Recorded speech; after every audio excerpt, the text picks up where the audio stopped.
What's going on, everybody? It's your boy Primbridge, and before we get to this episode of the podcast, I would like to apologize deeply for what you're about to hear. And to give you a little context, my Twitch was not allowing me to log into Streamlabs OBS for whatever reason, so Christian decided to host. Well, for whatever reason, his new microphone settings are not configured correctly, so it picked up literally every sound in his room, including a fan that he decided to turn on about halfway through the podcast. It covered a good chunk of the audio for most of the podcast, and for that, I apologize. You can barely hear what most of us are saying at one point or time, but I wanted to get this episode of the podcast up because we had a blast with it, and it was still a lot of fun, just like it is every other week. So again, I am incredibly sorry. It's never going to happen ever again, and I'll talk to you guys in the next one. Peace! Okay, sweet. Ladies and gentlemen, welcome to the OnlyMemes podcast, episode 7. Technical difficulties! Technical difficulties. I can't stream because my phone is disconnected from my service, and people are currently looking at the house right now, so I might be muted for a while, but whatever. I'm here today with my co-host, BlackChef56. Allegedly. Hello. Allegedly. I'm here with my even sexier co-host, a literal gorilla, aka Voyager, aka the Patrick himself. Okay, tight. Noticed. And I'm here today with my big sister, guest starring for the first time, Alto 97 Baby, aka Miranda. How you doing? Hey, I'm doing well. How are y'all? I am stressed out, as usual. No, I get will be that. muting myself. Hold on. Uh-oh, and so the party truly begins. So it begins. Fucking Christ, what was even on fucking... I got it. I already got it. I I have it, so. No, let's see. No, like what we were gonna talk about. Fucking... So... Hold on one second. Let me go ahead He and... mute himself. Yeah, hold on one second. Let me go ahead and mute him real quick. Let's just restart it. Yeah, no, I got it. It's fine. So hold on one second. I'm actually currently editing stuff, so hold on. I'm just gonna mute him for a minute. Yeah, I've already muted him. Someone at least keep him open, though. That's the thing. Just, like, turn his volume down. No, I turned him down. I didn't actually mute him. Okay. Alright, so we are live. Like Seth tried to say, ladies and gentlemen, welcome to the OnlyMemes podcast. I am BlackChef56, joined by a literal gorilla, aka Patrick, and of course, big sister, first time on the podcast, Miranda. So, let's go ahead and get right into this cancerous bullshit. So, let's start with the weekly update. Exactly, my point. No. Alright, so, let's start with everybody's week. Yeah, let's start with everybody's week updates. So, here we go. So, I'm going to go ahead and go around in a circle based on what my screen is. So, Patrick, you go first. How's your week been? Honestly, it was not bad, but it wasn't good either. At work, I ended up getting tasked out to motor transport, and I thought it was going to be shit. It was actually really cool. Then I didn't get home until about 8 or 9 o'clock every day because Motor T doesn't get off until like 5. And traffic in California is a bitch. So I didn't get home until like 9. And I was exhausted every day. Up until Friday. And then I got off at like 2. And I was like, you know what, this ain't that bad.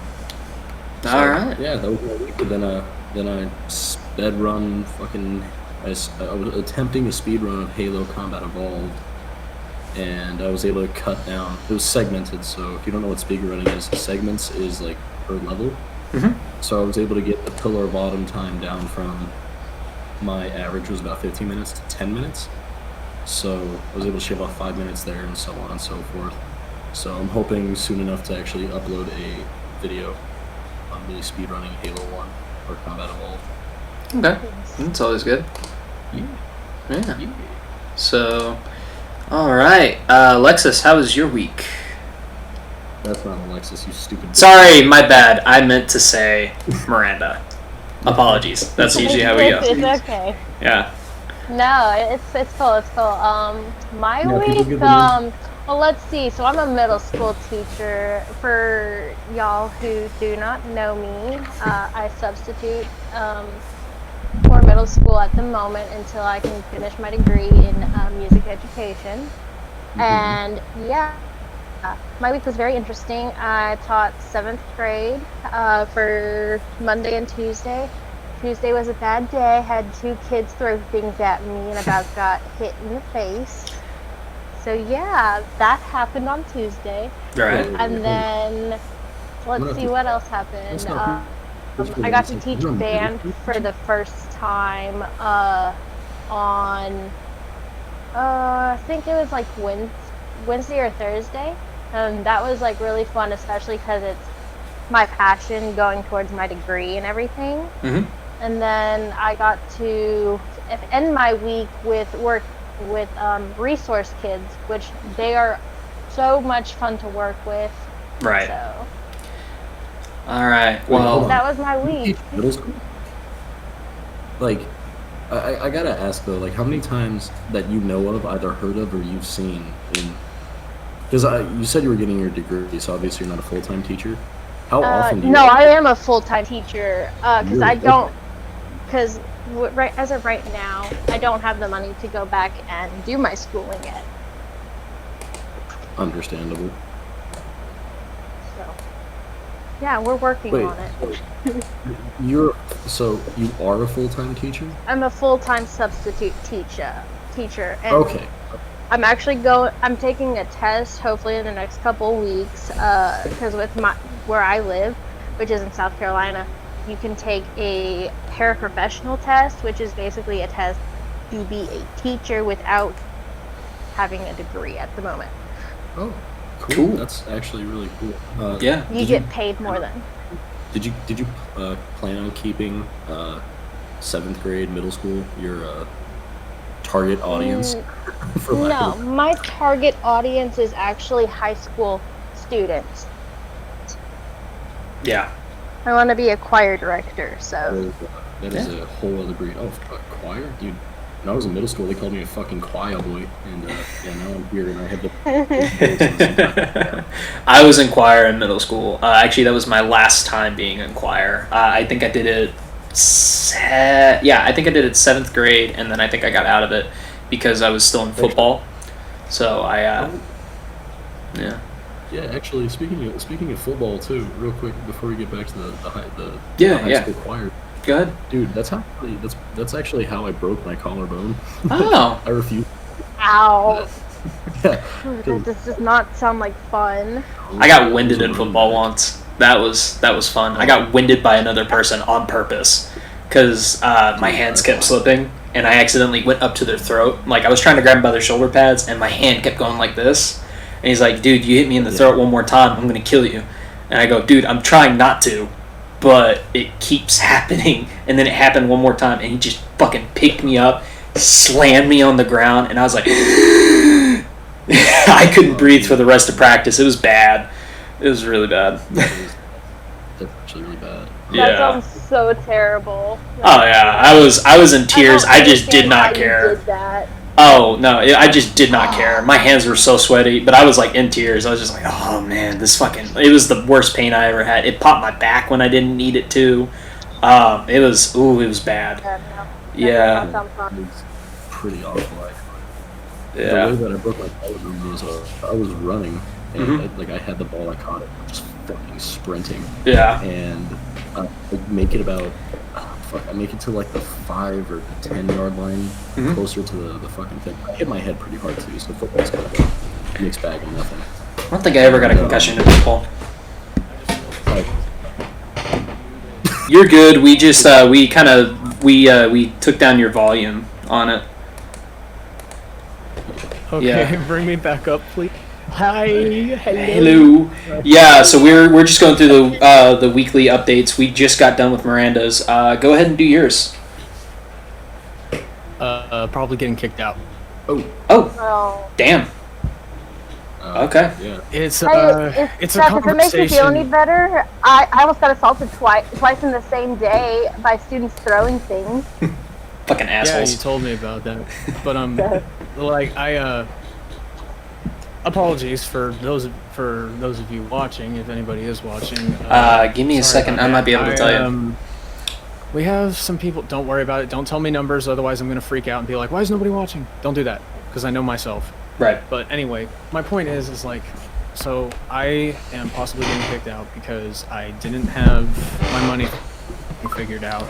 People have been trying to give me people like Hannah and her mom and our landlord and stuff have been trying to give me some advice on like jobs and stuff.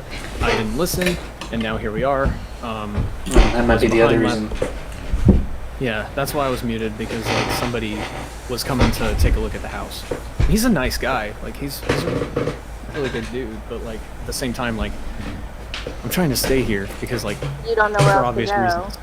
And it's pretty good reason. It's a pretty good deal. It's more like, You don't want to go back more like, home. I don't want to go back home, especially because my parents are moving into a new house in Lavon. But like, I'm just. Congratulations to them. This is the emotional decompression stream for the podcast. We're still calling it technical difficulties. Psychotic. I'm suffering from technical difficulties and sheer depression. But no,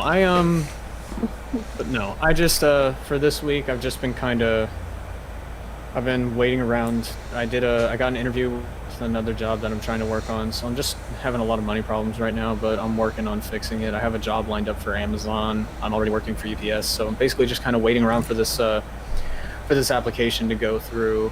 And it's a pretty good job lineup, but I'll explain it a little bit later. But yeah, today I was out with my family at Christian at Wiley East. I was over there for a bit, and we were watching my little sister's UIL play. They were doing A Wrinkle in Time. Oh, that's cool. Nice show. Yeah, that's an interesting show. I don't think I've ever seen a high school production. Oh no, I'm just watching Patrick make pussy lip formations with his mouth. Especially from somebody who's done theater. I think that's really cool that your little sister's doing that, man. Yeah. Oh yeah, it made me want to go watch the new movie that came out a while ago. Even though the characters were trying way too hard to make it not seem like it was based on a book. Don't. It's a The weird. movie actually was really good. Actually, No. No, I said I was going to. Okay. But like, no, my thing is like. Noni patri fetus spiritus sancti. Amen. They did a very good job. Since when did you become Catholic? I'm not Catholic. I'm just blessed. I'm praising you in Latin because it sounds cool. I'm over here being a Catholic. But no, it made me want to go watch the movie. They did a very good job, and I remember how like terrible the child actor in that movie was for Charles Wallace. Mm-hmm. He overplays it really bad. But other than that, he overplays it, and this is the reason why I don't like actors? I don't like small children actors in horror movies and in just movies that are based off of books, because one of them always ends up being possessed, and they're the driving force of the movie, and it just becomes cringy. Yeah, Patrick's not surprised by this at all. Poltergeist is kind of the different one, and that's technically family horror because it is PG, but I mean, holy shit, is it, like, there's a reason why there's a P in front of that G. But it's the 80s. Who fucking gives a shit? But no, the little girl doesn't get... Here's the thing about the little girl in Poltergeist. She's not technically possessed. She's more taken by ghosts. It's weird. It's complicated. It's an interesting movie. I actually like Poltergeist. She's a conduit for I them to like speak Poltergeist. Oh, right. Yeah. It's been a while since I've seen. Yeah. Yeah, no, there's some fucked up shit in that movie, though. Hold on. I think it's hilarious that I press my keybind to deafen, and it works now. I press it earlier, and nothing happens. Yeah. That is because crazy. I don't have my usual keyboard. Alright, so we're getting a little bit off topic. Let's go ahead and get back onto the weekly update. So, Prim, do you have anything else going on in your week other than the fact that... Not really, just trying really desperately to stay here, because I'm in a really good distance between, like, it's 45 minutes to get to where UPS is. It's 30 minutes to get to the Amazon facility I'm going to be at. Like... I'm listening. I just have to do something else. ADHD. No, we all have it. He's just it's gorilla. Just gorilla. You want to talk about? Oh yeah, now that I think about it, this is Patrick's face reveal. Holy shit. Ooh. No, do you like my lesbian hair? Yes, very much so. Do you like my douchebag hair? You guys want to see a face reveal? Hold on. I got this. I got my laptop camera plugged in. Oh God, Seth, are you actually going to do a face reveal? Yeah. Oh my God. That's awesome. That's funny. Fucking the eye. Can kind of see. Yeah. You can make out his forehead. That's about it. This is about as much as you can make out. No, that's exactly what he just did. You ready? He was like this.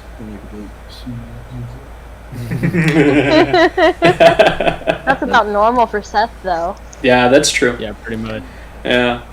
But anyways, so let's now go on to what happened in my week. Honestly, not much. Just work stressing me out. Like usual. He got locked out of his house and screamed at me for 30 minutes. That was more. I was pissed off about other things. It was just being locked out of the house was the final straw. The icing on the cake? It was the icing on the cake, yes. So what happened was I was working all day, and when you work all day at Discount Tire, you get a 30-minute lunch break. I forgot to make my food. I forgot to make my food beforehand that morning, so I forgot to make my lunch, and I didn't have any cash on me. So what it came down to is, and also they refused to put me on air checks where I could actually get tips and stuff like that. Hey, so there we go. All right, now it's back to normal. Yeah, so you can't really see shit. No, that's true. But anyways, so we kind of get down to that point, and so I go home. I have a house key. Like, I only have a front door key. I don't have a screen door key, and we have a screen door. So what it mostly came down to was I got locked out of my house, and I was starving, basically, because all I had was a bowl of cereal and maybe an apple for breakfast, and that was hours ago. Like, I didn't get a lunch till about 12-ish or so, and that's usually the normal one, but when it's 30 minutes and you don't have anything to eat, all they have is some donuts left over. All I have is like 2 donuts for lunch, and by the end of the day, I was just fucked. I was like, I was half asleep the entire time. They ended up sending me home early because of it. But I ended up basically complaining about a lot of other stuff that's going on in my life. Seth knows this. Patrick knows this. I'm not going to get into it here. Seth knows what? Seth knows a lot of the personal things that... I'm still talking about why I yelled. So it was more or less me trying to vent than anything else. So Patrick and Seth know about it, and Miranda, I can always explain it to you later, but I'm not going to get into it in the podcast. No, absolutely, yeah. Yeah, I'm not going to get into it in the podcast. It's just some personal things in my life that have been definitely stressing me out, and it's about as far as I'm going to get into it. So I just needed someone to vent to, and Seth was there. And I was like, I can't fucking scream in my car to myself because if someone walks by, they're going to think I'm fucking insane. I could, but that's the thing. Like, if someone's going to think I'm fucking insane if they see me just fucking going, just like that in my fucking car. So you have all of that. It was really just, I was at a breaking point. I was tired. I was hungry. And I do apologize, Seth. It literally came down to I needed someone to fucking vent to. So that was kind of what it was. To yell at. Exactly. Wait, yeah. Patrick, can you do the Naruto thing? Yes. But yeah, so there was that, and then like always, coworkers getting up my ass about certain things. I'm not exactly the best tire changer in the world. I'm actually kind of the weaker link over at work, so I don't usually like to do cars. Like, I don't like to work on cars anymore because everybody's like, hey, you need to pick it the fuck up. And I'm like, well, I'm trying, but if I go any faster, I'm going to fuck something up. And they're like, they say, well, you don't want to do that, but you need to pick it up. And I'm like, I can't go any faster here. So that's really what it comes down to. That's awesome. So yeah, but other than that, so throwing knife from Call of Duty Modern Warfare. Exactly. 2 coyotes. My boyfriend's Wait, birthday, say that again, Patrick? So. He's killed 2 coyotes with that. Yeah. Oh, yeah, I did. I also stabbed myself in with the same knife. Ooh, interesting. How fun. But yeah, other than that, my week was... My week was... Sorry, that's a... you finish your shit. That's fine. Yeah, I'm already done. Okay, I'll wait for you. Yeah, no, that's fine. I'm already done. So, like I said, my week is fine. So my voice is killing me. All of that happened within the same 6 hours.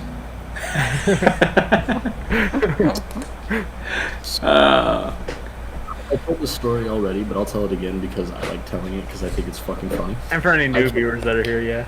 Yeah. Yeah, no. I killed 2 coyotes while taking a shit in the field during stealing. Which is artillery. That like the entire battery and the entire regiment, the entire battalion, like they all go out, they shoot rounds, we track them, we send TPC and FSCC and all that shit. Yeah. It was one of the nights where it was just before the rounds started flying, and we were like, okay, well, Coons, you don't have fire watch, go to sleep. And I was like, okay. I was like, I went to sleep, woke up, and I was like, oh, my stomach hurts. I gotta take a shit. So I walked like 400 or 500 feet away, because you're supposed to do like 50 feet away at minimum. I did 500 because I was like, I don't want to be seen by anybody, and I just want to chill on my own, you know? Yeah. It wasn't that far, but... So, I get there, I had my little shovel and this little fucking shitty... It was maybe, like, this big. It was like a little shitty, like, porta potty that we made that you dig a hole and you shit into it. You know, it was like a little porta john. Yeah. And I dig my hole, and, you know, I sit down, I have my big... As one does. Exactly. You know, sit down, I would hope. If you shit standing up, you got There's problems. something wrong with you. Yeah. Then we were so I'm sitting there, I'm just like kind of just vibing out, enjoying nature. It's like it's not cold because there's no wind, but it's like it's kind of chilly. You know? Like, wearing my flak jacket just to keep some warmth on my fucking chest. And I'm just like, this ain't too bad. And I hear, what the fuck was that? And a fucking coyote. I guess I was too close to the den or something, or it was hungry and thought I looked like food, which isn't surprising because I'm a fucking chicken wing. But like, exactly. My phone just vibrated, so it was like, yeah, exactly. So that's the exact noise my heart made. It was like, Mah. And I was like, oh fuck. So this coyote, he runs at me. I grab him by the scruff and I shank him right in the heart. You know, pretty easy. A couple times that way, throw him to the side. Another one comes out of fucking nowhere and does the same thing, but he gets me by surprise. I fall back down onto this shitty box. Smoothest shit I ever took, by the way. Yeah. Because I was, and you know when adrenaline kicks in, just your entire body just goes. Everything just becomes so stupid. The simplest, butteriest, nicest shit I've ever taken in my adult life. And I've taken some hearty shits before, but this one, something hit different. So anyway, I fucking grabbed this thing by its chest, I put it on its back, and I just start fucking hammering into it with this same knife, right? You would think that's where the story ends, but no, now I gotta hide these fucking bodies, because I don't want to have to explain to range control why I killed 2 of these fucking things. And it's a bad thing. Rightfully so. Because we're not supposed to kill animals. But I was in fear for my life, so fuck them shits. Fuck those 2 coyotes in particular. I don't give a fuck if they were building a mansion that Kanye West was going to visit. Fuck those coyotes. Anyway, so I cover my shit, and I have to... Fuck, dude. I drag these things another 100 feet out. I start digging a fucking hole for them, and I'm going back and kicking off all the blood so it like blends in, and it doesn't look like someone drugged 2 bodies that way. And... guess who? You know, Master Sergeant Zeisy walks up to me. What's going on, killer? And I'm just sitting there holding my shovel like, fuck. I just heard a voice, and I was like, fuck. I'm burying coyotes, sir. And he was like, don't call me sir, I work for a living. Master Sergeant Zeisy. I'm like, fuck. And he's like, what happened? I told him exactly the same story that I told you guys, and he was like, alright, rock on. An hour till daylight, and I was like, fuck. Start digging away. I get back, I get 20 minutes of sleep, and then I have to drive another 150 miles. And I was like, fuck. That was not a good day. And to finish it off... It does not sound like a good day. That is not. It sounds like a great time. I can relate. Fucking tastic day. I don't know what you're talking about. I don't know, Master Sergeant. He just kept jumping into my knife. I don't know what to tell you, bud. That's the thing. I was trying to scare it away by brandishing my knife because they know what those things do, and it just fucking kept ramming its fucking torso into it, like perfectly right where its heart was. You're trying to make me look like a killer. I'm not a killer. Look at me, Master Sergeant. I'm a tiny little twink. fuck? That's why I killed 2 coyotes and almost a third. Tell them about the one that was dragging away your friend. Oh yeah, so this happened right as I got back. I put my shit away and I'm like, what the fuck is that? Like, so our station is like, this is trucks are maybe 6 feet away. Over here, roughly where my hand is. I know depth perception's lost on the internet, but this is roughly 160 feet in real terms. Fuck you. Yeah. And over, I see a coyote dragging something, and I go, oh, fuck no. I'm holding my knife and my rifle like a fucking bat. And it's a coyote's trying to drag away my friend Labrada. Oh, no. Hey, fuck out of here. And I woke up the sir, by the way. I didn't know that. That's why he was pissed at me. The coyote, sir, like lieutenant, or sir, like captain? Sir, as in colonel. Oh, fuck! I didn't know that bit. No, I kind of kept that on the DL just in case something happened of it, and nothing did. So I figure I'm in the fucking clear. Yeah. And yeah, so it runs off, and Labrada gets out of his sleeping system. He's like, what's happening? He falls back to sleep instantly. Not underneath the canopy. Trust this man in a firefight in the middle of the night. Yeah. Yeah, trust that. And I was like, whatever. I drag him back in, and I have to explain to a sir what the fuck happened. Okay. And then I go back to my truck. I fall asleep in my truck. I'm like, I don't even have time. I just put away all my sleeping shit, and I just passed out in the cab with my flak jacket on, my Kevlar ready. Passed out. Wake up, man, we gotta go. Okay, whatever. Turn on the truck instantly, not even thinking about it. We drive to where we're going, we get there, we unpack, we set up the radar, whatever. And it's me and the tech, we're just fucking around. Like, we're just doing stupid shit because we have nothing better to do. You know? Right. As one does. Shit, really. Yeah. Exactly. Absolutely. And, like, we had a fruit. I cut it in half with that knife. After I cleaned it, I disinfected it with, like, the water disinfectant tablets. If you put them in there and you stir it right away, it basically acts as a disinfectant. So it's cool. like, fuck it. So I did that. I cut the fruit in half and I put it back on just in a way that over about 2-3 seconds, it slides down. Because I was thinking, you've seen those videos, like the people have the katana and they do that shushing, and it like cuts the fruit in half, right? Yeah. I was trying to do that with a knife. Well, I guess I did, but I also stabbed myself through my fucking hand. And, you know, knife's in there, and I'm like, fuck. And the fucking tech is just laughing at me, and I'm like, you better call the fucking corpsman. You're the one laughing. He's like, yeah, I'm punch in your stupid face right now.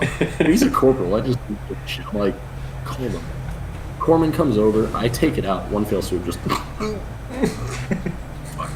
blood is just pouring out of my hand. And he goes, I don't think you have to go to the hospital, but I'm definitely gonna have to stitch this up. And I say, should we just put a Band-Aid on?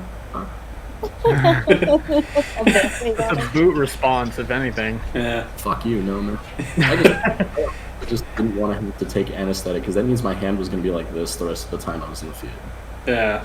I don't want my hand like this. Nobody wants their hand like this unless you're jerking yourself off and you're like extra depressed. You know, you feel like it's someone else. So Corpsman comes over and he's like, "Yeah, I'm gonna have to give you stitches." I'm like, "Fuck it, whatever." He gives me the stitches, and he goes away.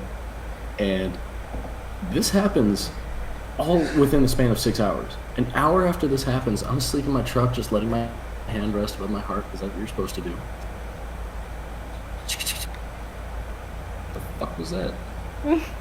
Turns out there's a fat, fucking, like, plump little rat, maybe like this fucking big, just chilling on my Kevlar, trying to eat its way through the fabric. Me being the intelligent, wrinkled-brained motherfucker I am. You stab it? I threw something with my knife, with my bloody hand. I hit the rat, and it got stuck in the fucking window of an armored vehicle. And for the next 15 minutes, I'm on the other side of this truck trying to pry the fucking thing out. Shit. That's why probably won't show on stream. It's actually flat here at the tip. It's flat. It's level with my finger. Yeah. Dear God. Stuck in the window. I was like, fuck, man, I have to put this in my fucking remarks now. I explained it to my corporal, and he was like, "Why is there just a dead rat hanging in your window, Coons?" And I went, "Decoration, corporal." Yeah, no, I got surprisingly good pros and cons for it because, like, they were like, "Oh, the pro is he's an efficient killer. The con is he's too good at it." Yeah, we did something in the schoolhouse that was kind of similar to that. And then I have something a little more unrelated. He killed a rattlesnake that had apparently slithered up 3 stories of the Fort Sill barracks. Oh yeah. And made it up to the little barring thing that's on the fake balcony that's on the window. Mm-hmm. And it was climbing in through like this little hole in the window, and he sees it while he's playing a game. He goes, "What the fuck?" And he just popped it with a knife. And like basically the way that the tip of your knife is, it was that, but it was the entire blade. It was just a little. And he completely forgot that the staff sergeant was in the building checking everybody's rooms to make sure everybody was okay, because this one particular staff sergeant that was on duty was really chill, and he was like, "Hey, I'm gonna come and like check on everybody, not to like inspect anybody, but just make sure everybody's okay." And I just happened to be hanging out in his room when he did it, and the staff sergeant comes in, and there's a decapitated snake just hanging from the windowsill, and he goes, "What the hell happened here?" And he said, he's a very country little bumpkin, and he goes, "Well, Staff Sergeant, that goddamn snake almost slithered in and bit my dick off." He goes, "So, hold on." He goes, "You decapitated it?" And he goes, "Well, you darn tootin' I did." Spits into a can. And he goes, "Raw killer. Very well. Don't tell that to the army. They're gonna be pussies about it." And he goes, "I'll Staff Sergeant." Please tell me you just spit inside your mask. I did actually. Someone's knocking on my door. Give me a minute. Alright. Okay. Be sure to actually mute yourself this time. He did. He was. He smart deafened about it. himself. Jesus Christ. Alright. And he can hear us. So now we can talk shit about him, right? Exactly, right? No, I'm kidding. Okay, so while he's not here... Couldn't. Yeah, so he's not here. So what I'm going to go ahead and do is I'm actually going to do, really quickly, I'm going to do my movie talk segment because I might as well get it out of the way. So we're going to go ahead and do movie talk. I'm going to go get a drink. Alright, sounds good. Yeah, hey. Okay. Fuck yeah, whatever. Alright, so we're going to go ahead and go into movie talk. So this week we actually had the Tom and Jerry movie come out. A live-action cartoon hybrid mesh. I haven't seen it. I have not heard good things, except for the so stupid. Yeah, we're talking about movie talks right now. So the Tom and Jerry movie came out. Okay. A live-action Who Framed Roger Rabbit-esque movie where it's like they look animated, but they look like they're in the real world. Because why the fuck not? And actually, that was really smart in my opinion. So I heard really good things about the Tom and Jerry violence. Like, it's actually really funny, and it's got some really good bits in it. Everything else I heard was kind of meh. It's just your average run-of-the-mill stuff. Now, it is directed by Tim Story, which, if that name sounds familiar, anybody that's seen the original Fantastic Four movies with Chris Evans and Jessica Alba, that is the director of both of those movies. Both of which, I think we can all agree, aren't that fucking great of movies. I love them as a kid. Yeah, they were trash. Yeah. You love everything. Well, yeah, as a kid you love it, yeah. I can't remember the movie, but He there's he a does have a point there. that I just like, this fucking sucks. Or whatever like the 4-year-old equivalent is of this fucking sucks is. I can't remember the name of the movie though. I'll remember it in like 20 minutes when this conversation is totally irrelevant, but I was Right. literally in the theater with that and I'm like, You're gonna be listening back to this podcast when you're like 40 years old, and you're gonna be like, it was Pirates of the shit, and you're Caribbean. gonna run over your computer, freaking. You're gonna message us and just be like, guys, get in VC. And we're like, what do you want? It's 2 a.m. Get in VC, freaking. We all jump into VC, and then you just go, I remember. It's gonna be like the wake up meme. You're gonna like point your eyes straight at the camera like that, and be like, I remember.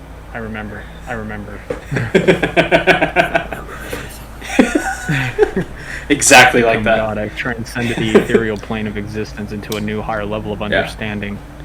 And as I we, think the Tom and Jerry movie is going to be very good. The thing you're saying about Fantastic Four, I can kind of agree with, but I will say that Rise of the Silver Surfer was definitely better than the first one.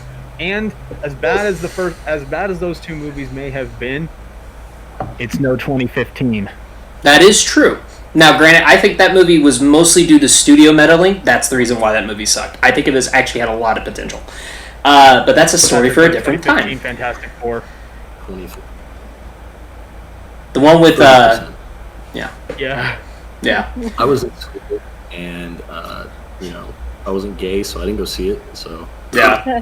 I was interested in seeing it, and then Kimbro told me, don't go see it, it fucking sucks. And I was like, oh, okay, cool. Well, yeah, the only good part of that movie, if anybody has seen it, fuck you, spoiler alerts, when Victor Von Doom becomes Dr. Doom. Yeah. Victor Doctor.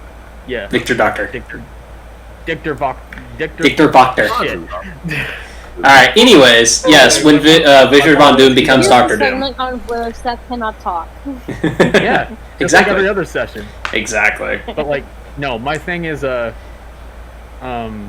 only good part of that movie is whenever he gets up and starts blowing people's heads open. That is a pretty cool scene. I actually do like that. That is the only good scene out of the entire movie. The entire thing, like, it wasn't like that. It like whenever he was stretched out on the table. That was like, creepy as fuck, and I actually liked that. It was I thought freaky. it was cool. It was a different take on it, and I liked that. But at the same time, I was just sitting there like, what? Why do I care? Yeah, No, I'm exactly. sitting here thinking like, guys, I don't think I'm straight anymore. Yeah. I was so like the movie was so bad it turned me gay.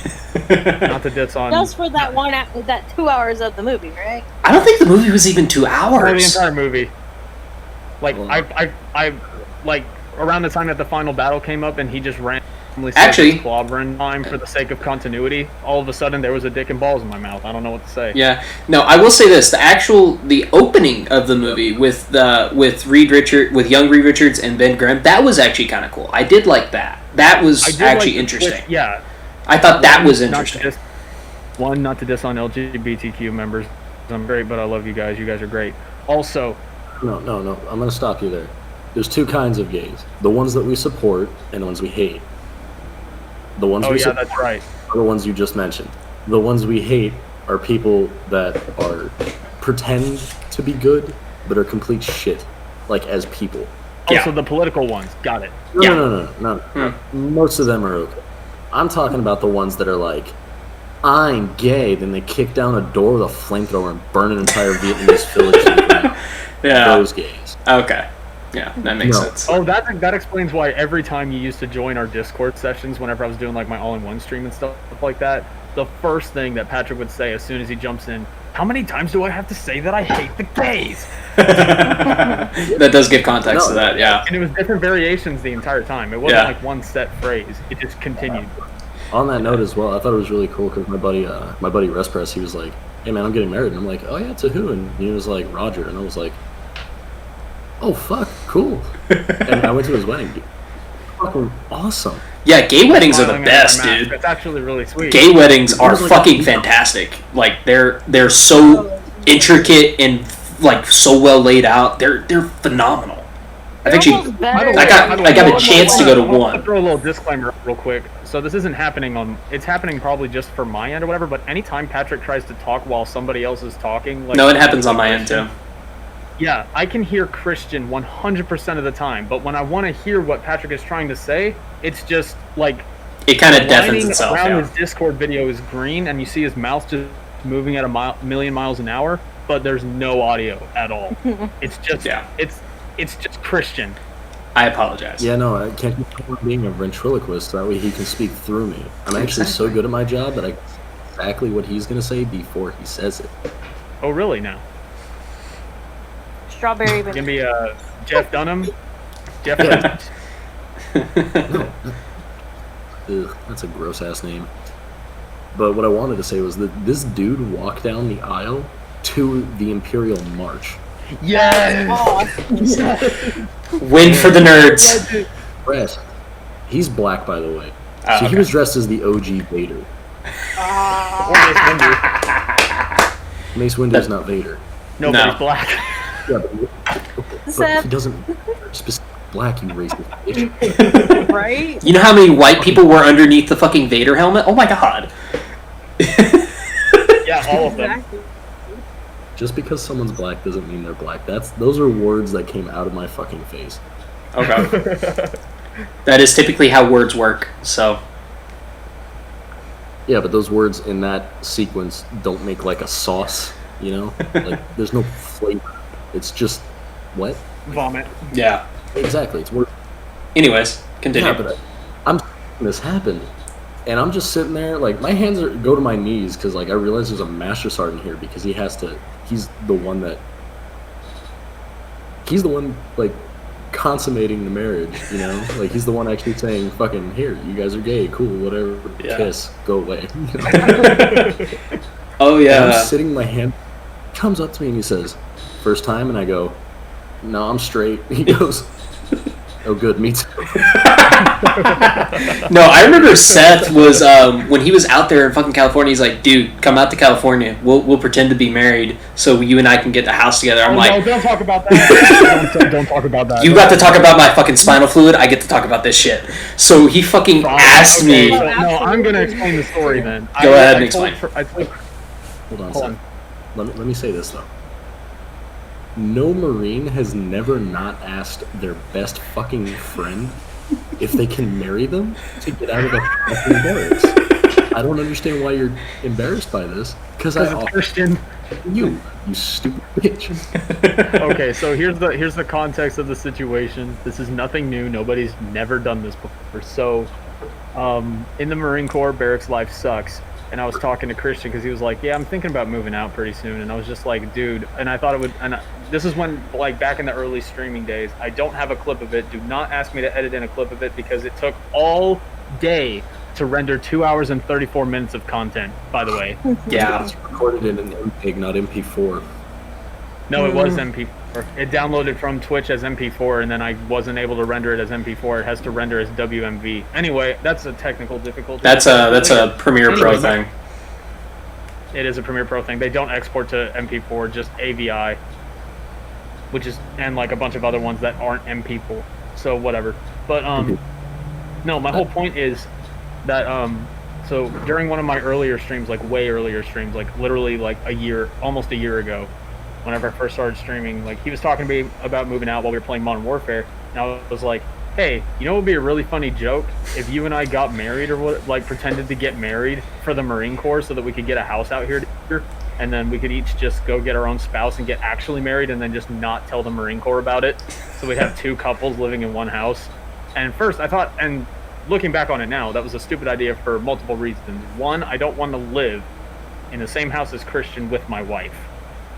Living in the same house with Christian, that's not necessarily... If I got my own spouse, though, I would not bother you all that much. Listen to them saying is not exactly ideal. Same fucking here, asshole. I want to say this, though. What house in California have you been in where the fucking walls are not paper thin? That is true. None of them. I can That's hear my anywhere you fucking live in America. No. Here's the thing. I can hear my upstairs neighbors just fine, especially when they play really bassy music. I can hear fucking everything. The other day, Starts vibrating the walls. we were listening to Katy Perry, and I was just vibing it. My wife was getting pissed. It's fine. So I reported it because I'm a good husband. Anyway, I wasn't happy about it. I'm saying that now. I'm still not happy about it. I love Katy Perry. Anyway. Straight up vibe. I can't hear my neighbors, and they have 2 kids, a dog, and a fucking cat.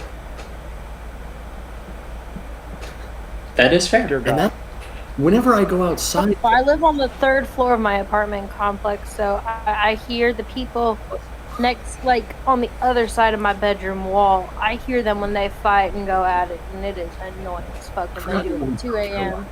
That just clicked to me that domestic violence in, like, that part of the country is so much worse. Oh, damn. I will give my ex a little bit of credit. She was very good at being quiet when we needed to. Yeah. Don't get me wrong, she would burst in on occasion and, like, annoy us, but I'm calling the Catholic Church. Hey! Hey! Stuart has joined! Stewie! They just come into it, and then the Catholic Church. I have no idea what's going on. Okay, hold on. We got like completely off topic. Hey. Christian's a pope. I need you to bless Stuart here first. O nome di Patri, Filio, Spiritus Sancti. Amen. Stuart's just like, I don't know how to process this. I think you just made me an atheist. Oh yeah, but by the way, we did get off topic. We were talking about the Tom and Jerry movie. I don't know how the fuck we went to anywhere beyond that, but anyways.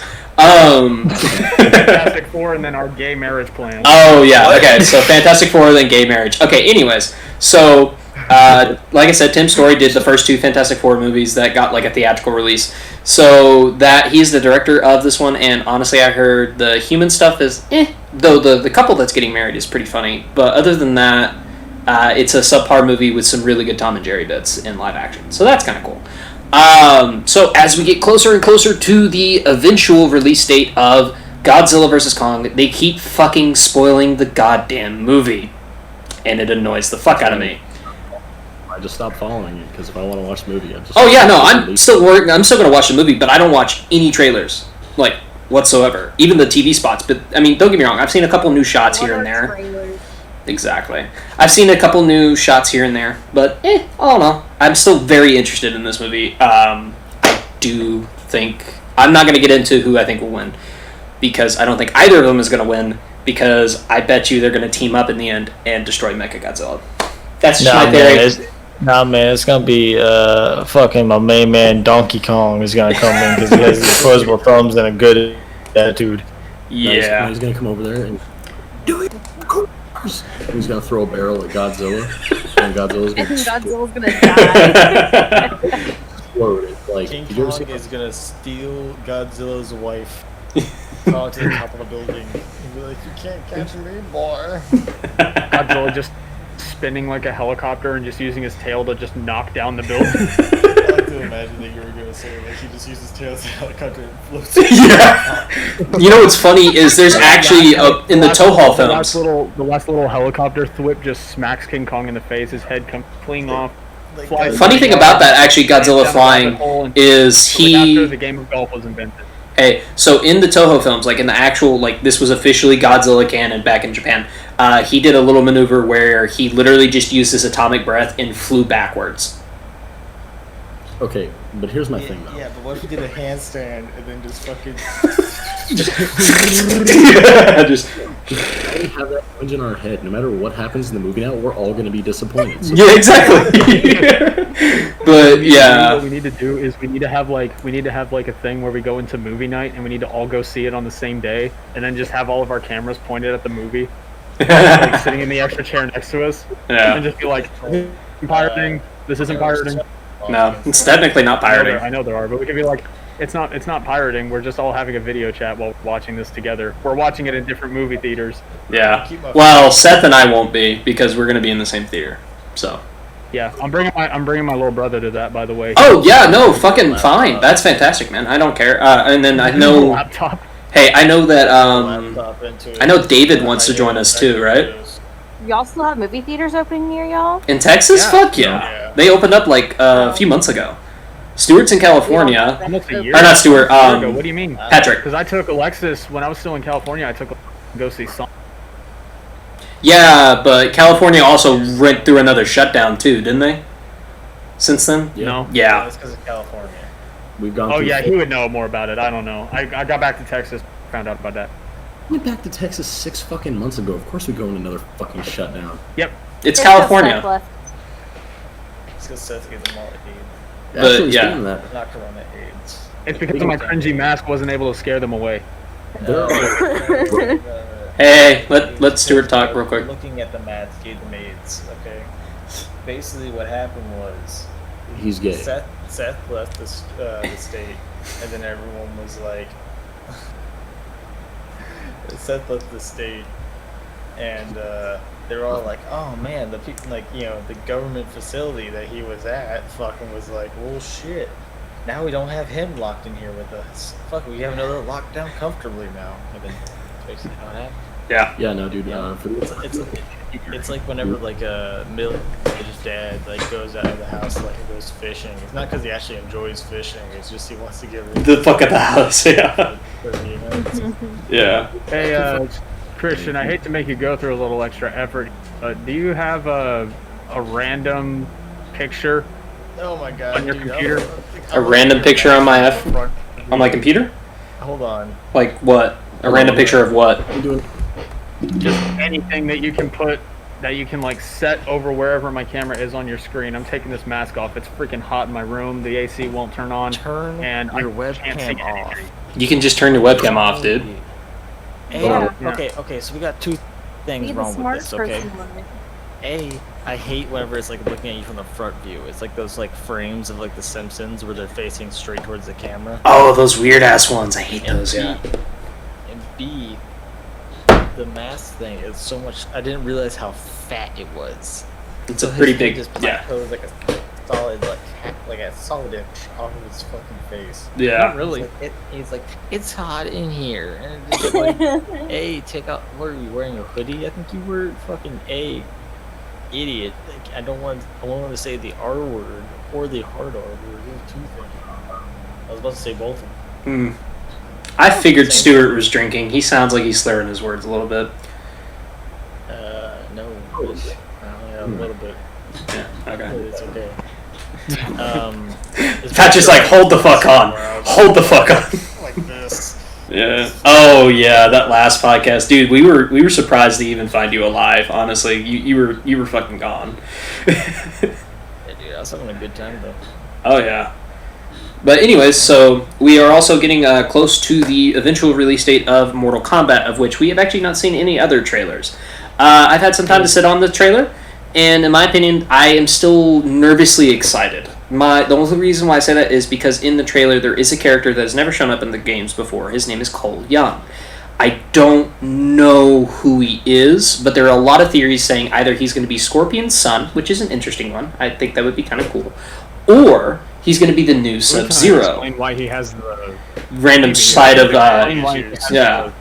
yeah, daddy issues, and it could explain why he has the random vision of has the mark.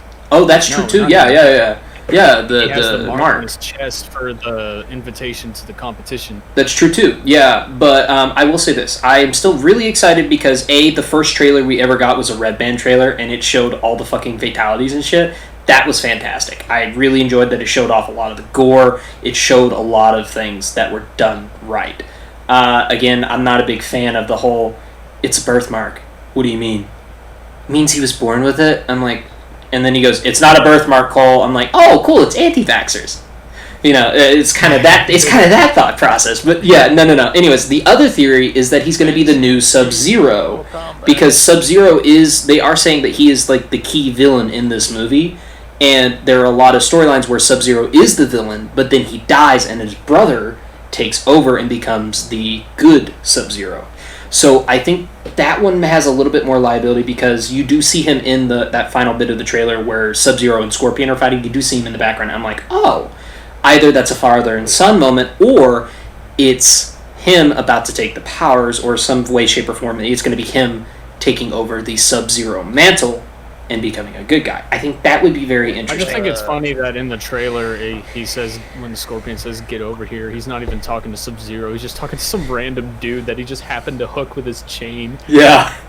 Oh, man. Must have been great. But B, when the fuck was Sub-Zero ever the bad guy for those games? There's, in the first few games, I think he was one of the bad guys. I've heard there's so much fucking random ass lore with Mortal Kombat. You know how many times they've restarted the timeline? Okay. Yeah. Quite a bit. No, like a lot. Twice. They've done it like 3 or 4. After Armageddon. After Armageddon. Mm-hmm.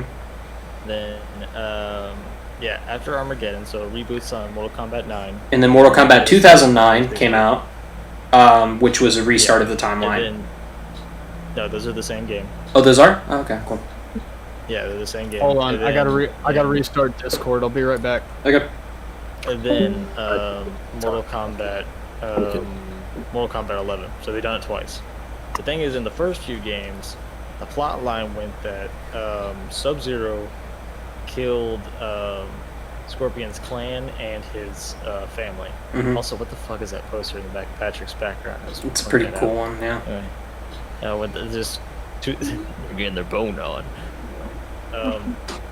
Basically, the plot is that Sub-Zero kills Scorpion's family and his clan. Mm-hmm. But in Mortal Kombat 4, after he, gets his revenge on the original Sub-Zero, whose name I forget at the moment. His brother takes over the mantle, right? In I believe it was 3. Mm-hmm. I want to say 3.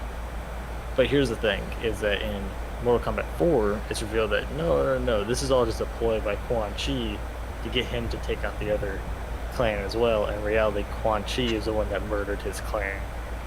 So Sub-Zero was innocent the entire time. He just had this blood feud with Scorpion, because they assumed that each other did each other dirty. In reality, Quan Chi, the white wizard dude, is the one that actually killed him. So Sub-Zero's never actually been a bad guy. That's a new uncharted territory. Okay. Be great. Yeah, sure. Let's go with that. So, yeah. Fast Street. So, sorry, I'm trying to add a friend on Discord. My bad. Actually, better yet, watch all the Mortal Kombat 4 arcade endings, because they are gold. Oh, yeah, I'll definitely look them up. I'm sure they're on YouTube. Oh, yeah, they're fantastic. You will love them. Yeah. Alright, there's Seth again. So, Ignore all of that. I was trying to set up my voice mod because I wanted to screw around with the bleep button because that way I can say crazy shit. oh, by the way, so quick update that I was going to get to in the weekly update. I now have a better mic. Hell yes. And I'm using a little webcam over here. So, it's a better picture quality. Hold on. Trick, you look like you're about to throw your chair through the screen. So, I've been trying to talk for 2 minutes now. Okay, go ahead, Patrick. Take your shot. Go ahead. Shut the fuck up. Make me, bitch. Additionally, okay, I just meet you then. Okay. Fucking behold my stuff.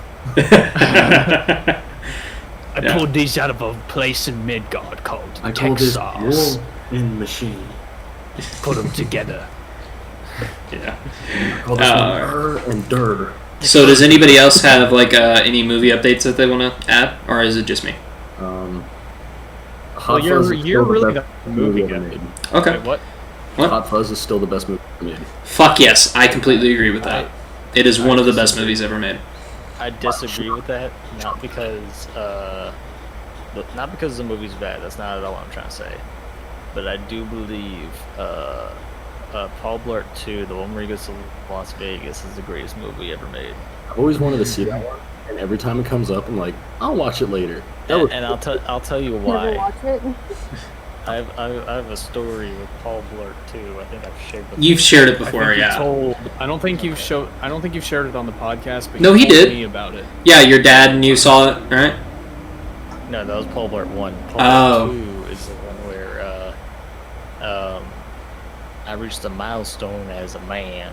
Oh right, yeah. You did share that one, yeah.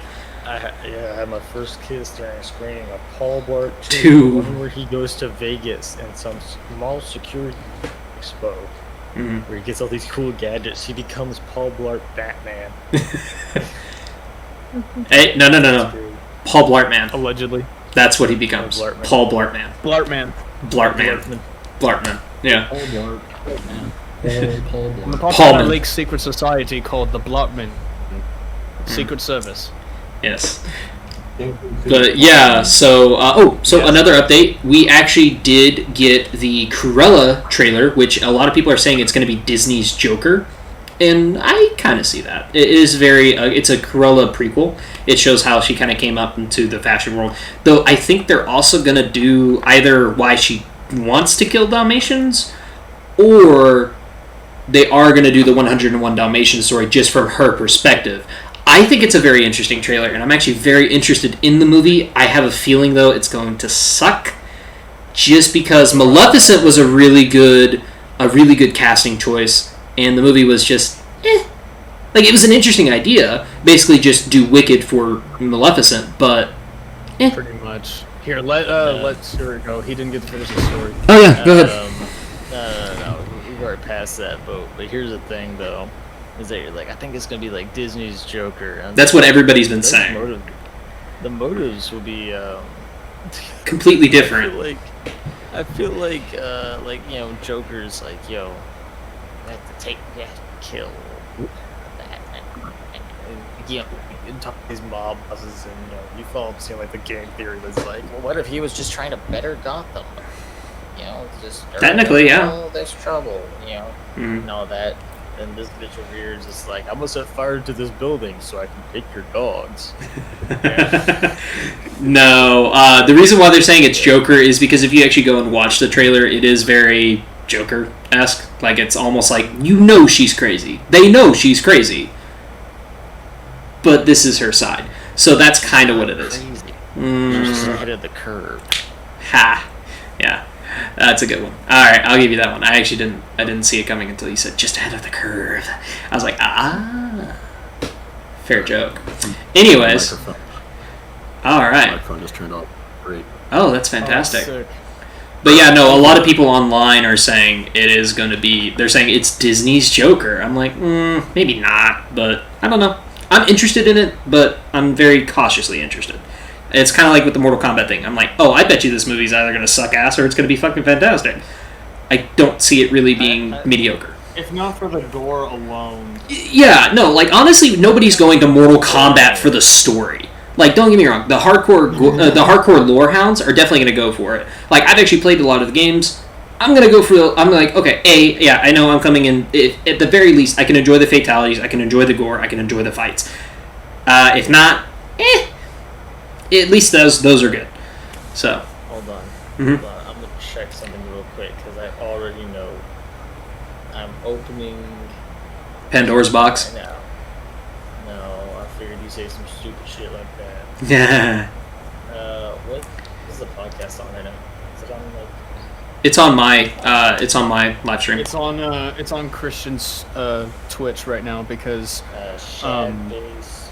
No. Black Shad 56. Shad Base. I actually do check on Shad Base every now and then. Random side note. Don't. Anyway. Oh wow, some of these usernames I got while looking for years. It's actually good. Black Shadow 89. He is See, the 9th Black Shadow. that's what my whole thing was trying to be, but on PlayStation it only let me do Black Shad 56, and I was like, fuck, fine. Hold on. You're telling me there's 86 other ones of Christian? No. Oh, Welcome to hell. I have an army. And you don't even have a fucking Hulk. Yeah. Don't worry, boy. Stewart. Don't worry, boy. We have a retard. Guys, you guys are panicking, and that's exactly what he wants you to do. I have a plan. That's about the only plan you can come up with. Like I said, I have an army, and you don't even have a Hulk. Yeah, you said I have an army, and I just immediately went, we have a Hulk. I think that's what everybody does. That Hulk would be Stewart in his purest, ripest, and drunkest form. He's like wine drunk Randy from South Park. I don't know how long you stuck around for the last episode of the podcast, but this man was literally just like asleep over on his shoulder. I was there for probably 95% of it. Okay, good. Towards the end of the last 30 minutes of the podcast, he's just slumped over, asleep on his armrest. And for those of you that missed the podcast, every 10 minutes or so, he would just pass back out, all the way to his left on his armchair, just in the most uncomfortable position ever. Yeah. Yeah. And then we'd be like, Stuart, wake up, and he would just go, I'm not asleep. Yeah. Wiping drool away from his lips. Okay, so we are now done with the movie segment, and we are going to go into random bits of life. Seth has a random question that he is going to ask us all to answer about a point in our life where some bullshit happened. So, Seth, what is your question today? You're making this sound like a game show. Exactly. I kind of like it. It's cringy and I like it. You dumbass. What is behind Door number 5.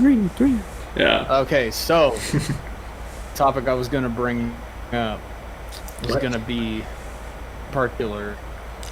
What is the stupidest things that y'all can remember doing as a kid, and what is the stupidest injury that you have ever done while doing another stupid thing or whatever? So basically, stupid shit you did as a kid and stupid shit as a kid that got you injured. Patrick, you go first. No, I just got a question.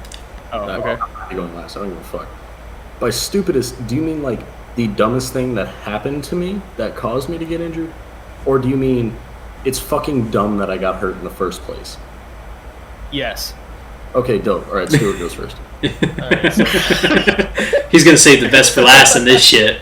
I got Oh no, I got one too, but I don't want to go first. Okay. two for on this one. I'm gonna answer Okay. both questions in the same one. So one day, me and my brother, we were just kind of like roughhousing, like because at the time we shared a bedroom. So me and my brother, keep in mind, I'm like 6. My brother would have been 13, something like that. So we were roughhousing. And we were like, because at the time we were both like really into like fucking like ninjas and shit. And basically what ends up happening is he does this, like, we're both standing on this like queen size bed, and he does this whole like the whole crane thing. And he does this like this kick with like no form whatsoever, and he kicks me in the bottom of the jaw. Ooh. Oh, Damn. my top 2 teeth out. Oof. Like, imagine how hard you have to kick someone for it to go through their jaw and knock the top tooth out. Oh man. Very loud popping noise or clicking noise out of that. Yeah, it sounds like a lighter going off. Yeah, dude. So here's the thing, is that I am bleeding profusely. Well, yeah. I'm As 6 one years does. old, and I'm losing my shit. And then my brother Kane is like losing his shit because he just kicked his like 6-year-old brother in the face and made him spit out some teeth. He knew the father was going to kill him. No, Dad wasn't home at the time. Oh. He was out getting the milk. Mm. But anyway, so basically what happens is we go up to Mom, and I'm like, Mom, I lost my teeth. Like I'm losing my mind. And my brother chimed in, he's just like, we were just playing. And my mom goes, what were you playing? True story. I just want to point this out before I get to it. I was like, what the hell were you playing? And he goes, Ninja Kick Face. Yeah, Mom will tell this story so much better than I can. But that's how me and my brother were. Is that I would go Kicking the shit out of each other's faces. What I would do is I would go up to my brother, and I would just be ready to fucking brawl. Hell I'd yeah. just be like, yeah, kick his ass. But he's like 7 years. But he's 7 years older than me. So like I would swing and I would just berate this dude with like a series of punches, and I would hurt him. But then he would just kind of like look down at me and then hurt me more. it'd be omae wa shinnai yo. Nani? Oh no! Don't say it like that. No, don't ever say it like that. It's Wait, like, hold on. Before we proceed, can you say uwu? Konnichiwa. Okay, I'm gonna Okay, blow my Seth, brains out Seth, now. Seth. Have a nice yeah, day. I'm gonna go ahead and just clock out. Hey, Seth, isn't that like who is that in relation to you? This is my older sister. So you just asked your older sister to make the fucking...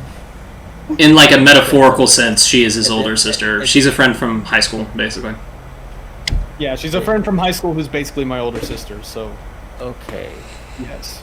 Like, could you No imagine being actual friends? relationships. I was about to say, like, how fucking friend zoned can you be to not even be like, you're like a brother to me? Like, no, you're like an older sister to me. Like, you're just fucking. Well, I used to protect Seth quite a bit You- back when we were in high school, so. Yeah, she did. What in the Alabama sister fuck is this? What tarnation and hatting, tipping, yeeting, What- tooting? What the fuck are you talking about? What in anal deprivation incestation is going on in here? Jesus Christ! All right, I'm not even gonna be able to keep a straight face to do that. Chronic masturbation and premature ejaculation is going on in these parts. What in anal deprivation is going on in this house? Southern accents and technical difficulties. That's gonna be the name of this episode. Southern. Here's what you gotta understand. is that Incestual difficulties. we don't. Yes, that's a title. No, we're gonna go with Southern accents. That's clickbait right You there. heard it live, ladies and gentlemen. No, So I'm four of going you that are with watching. Look, here's the deal, Paper Nip, is that we don't reverse cowgirl around these parts. You don't turn your back on family. Oh, That's what Dad said. Sounds just like Mom. right before he, You said, right before he slept with my sister. Hold on, wait. Oh, when she got horny. It's Hold on, my wait. turn with the sex box. You know I bought it for the VCR. Hold on, wait. This is You listen here, you son of a bitch. drop 'em out. Let me see them titties. Let me take a old look at those tig old bitties. Wait, no. It's like, Copyright. hey, so I went up to my sister's boyfriend and I said, listen here, you son of a bitch. You stay away from her. Mike, don't ever do this. Your mic is just crispy, my guy. Christian, your mic. Let me hold on, Christian. Let me just say, your mic is very good, but it's not. But it's not this level of good. So don't ever do fuck that ever off. again. But no, it's like, all right. I went up to my sister's boyfriend and I said, listen here, you son of a bitch. Down. I said, listen here, you son of a bitch. Put the gun down. Put the gun down. Oh, Jesus fucking Christ. A knife. No! Wait, no, hold on, real quick, Stuart. Okay, we need to fix this real quick because everybody is talking all at once, just like the first episode we did. And you Let's chime not. again doesn't fucking help. Should mitigate. God, Should Stuart. mitigate. they were almost I'll done. let you go right after this, but I have one more thing to say, and then I'll be quiet for however long I need to be, okay? All right. So, put the chicken wing down, sir. All right, Stuart, go. Let's get this back on track. Well, I was gonna say, have y'all heard that song? Don't Look Now. Yes! By Rodney Carrington. Yes, I have. It's hilarious. It is Don't such a- look now, your mama's got her boobs out, showing everybody in Showing. town. Faces turning red, we were wishing we were dead, everybody's looking all around. Incestual difficulties. This is the Incestual greatest. difficulty. This is the fucking best title. That is the best title that this podcast will ever see, Probably. and that includes abusing Mario on camera. Remember we were doing We're not the. gonna use Mario on camera today. Hold Oh on, yeah, hold on. Miranda doesn't know. No. No, I watched you're that. not- I you're not was gonna there do for that. I watched that. Here's the thing about that Mario gets abused on camera, is that I heard about it, and it reminded me of a deep, like 2008 memory of YouTube. And there was this one fucking video that I saw. I don't know if I'll ever be able to find it again. Basically what it was is that this dude was essentially doing that thing where like he'll take like some Mario toys, like Mario and Luigi, and he'll have a video that's like has like a story of them just interacting with each other. And at one point he went to a playground and there's one of these little like shovel things. Keep in mind, I am 7 years old at this point and I'm watching this. Jesus Christ. I just remember him like he was just like shoveling the dirt from underneath this fucking like thing and just dumping it onto Luigi, and it was something about I don't remember what the fuck it was, like the conflict of that episode was, but I remember there was a solid like 10 or 5 minutes of him just like no edits, nothing, just dumping dirt onto this fucking Luigi doll, scooping up dirt from on top of the Luigi doll, moving it slightly, not even dropping it out of the bucket, and then moving it back over and dropping it back on Luigi for like 5 minutes. Jesus Christ. Okay, here's my okay. So let's go back to what we were talking about right. stupid childhood shit, because I love that our conversations always turn out this way. Yeah. And for some odd reason, it's getting a little bit of views, and I love it. So exactly. I want to share quite a couple. Okay. One of them is not necessarily from childhood. One of them happened in the last couple of years. So I have two. What's your question? I have three from my childhood and one from a couple of years ago. So the first one being when I was little, I was playing around in the church playground or whatever. I was picking up some of the rocks that were like on the path, and I picked one up and I dropped it and smashed my right ring finger with it, and it healed, but it has always kind of bent out towards my pinky around like the knuckle that's at the tip of my finger. It bends out towards my pinky and then back towards my middle finger, so there's always been a little gap right there. Step one. Step two, or this next one, yeah. I was over at my friend's house and we were swinging on the swing. I think I talked about this in the last episode, but I don't remember. We were swinging and just hanging out in his backyard, doing nothing crazy. And hold on. Okay, what? Okay. And I decided that it would be a great idea to test the laws of physics and nature and science and whatever the hell you want to call it by going from a stationary position to how you would swing if you were like at max speed. So I decided to try to do that, and I immediately smacked the back of my head on the concrete and gave myself a concussion. Damn. It was not fun. Not fun at all. And I immediately, like, whenever my mom came over to check on me or whatever and said that and asked if I was okay, made sure I was okay, and then said we were going to Chili's, I start violently like Neil Rathtar screaming is how best to describe it. I started just screaming at the top of my head, yes, we get to go to Chili's. And I went to Chili's with a concussion and pissed off everybody in the restaurant. Step 3, not even 3 days later, after the concussion episode, me and my friend were shooting at each other with airsoft guns. He just so happened to have a CO2 revolver airsoft gun. And I was wearing nothing but a Spider-Man costume because we were idiots and we screwed around. Just me and my little underoos and then the freaking Spider-Man costume over the rest of my body. Yep. Me and the little Spider-Man costume over my little underoos. From 1 foot away from me, he nails me in the sternum with this CO2-powered airsoft gun. Nice. Leaving a welt about the size of a paintball. Nice. No blood, just a freaking quarter-sized welt just in the center of my chest. I started screaming bloody murder. And then the last one is from a couple years ago. I didn't get injured from this, but this was the stupidest thing I ever did while I was at Fort Sill. I might have definitely talked about this one on the last episode, but to rehash, probably. We were screwing around in the barracks. This was right after I picked up unit leader or whatever. This was actually right before. This was right. Yeah. This is right before. Oh, it was worse before you got there. Let me put it to you this way. I'll tell those stories later, but this was right before Stuart and Patrick got to the schoolhouse. You guys remember how long those hallways were, right?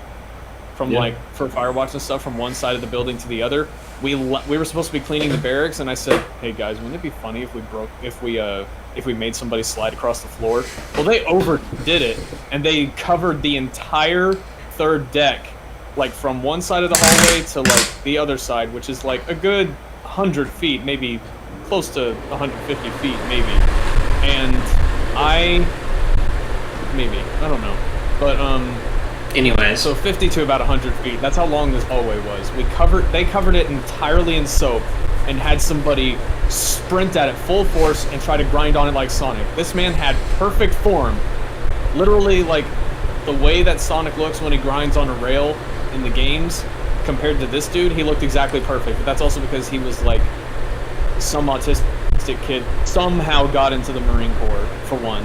And for two, he was a major Sonic whack job. So he, like I'm pretty sure he beat off to Amy a couple times. And he slid in perfect form, 1-to-1 with the game, all the way down the hallway and broke his nose on one of the doors. Christ. This is why I don't do stupid shit. When they asked what happened, we told him that he just slipped on some soap and smacked his head against the door, and the sergeants left us alone and made sure he was okay. Yeah. And meanwhile, as soon as he leaves or whatever, me and all the guys upstairs just bust out laughing, losing our ever-loving minds. It was the funniest thing that we did the entire time. You should have recorded that shit. Not gonna lie. There's a Snapchat video circulating around about it, circling around the guys that were there with me. I'm pretty sure. I'll have to ask. Okay. Anyways, if I can, I'll download the clip and I'll edit it into the podcast and let it render for 2 days. Stuart, Stuart, you apparently have a million thoughts about things, so if you're gonna interject about all of our stories, go ahead. Patrick is just like.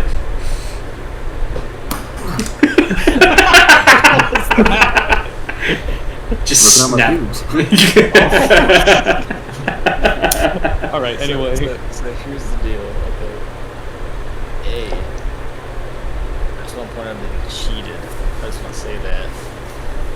Cheated how? Because you're like, what's a story from your childhood where you there she goes. in a really dumb way? And then like I tell like one of mine, I expect it to like go in a circle, and then you just fire off 3 or 4 like back to back to back.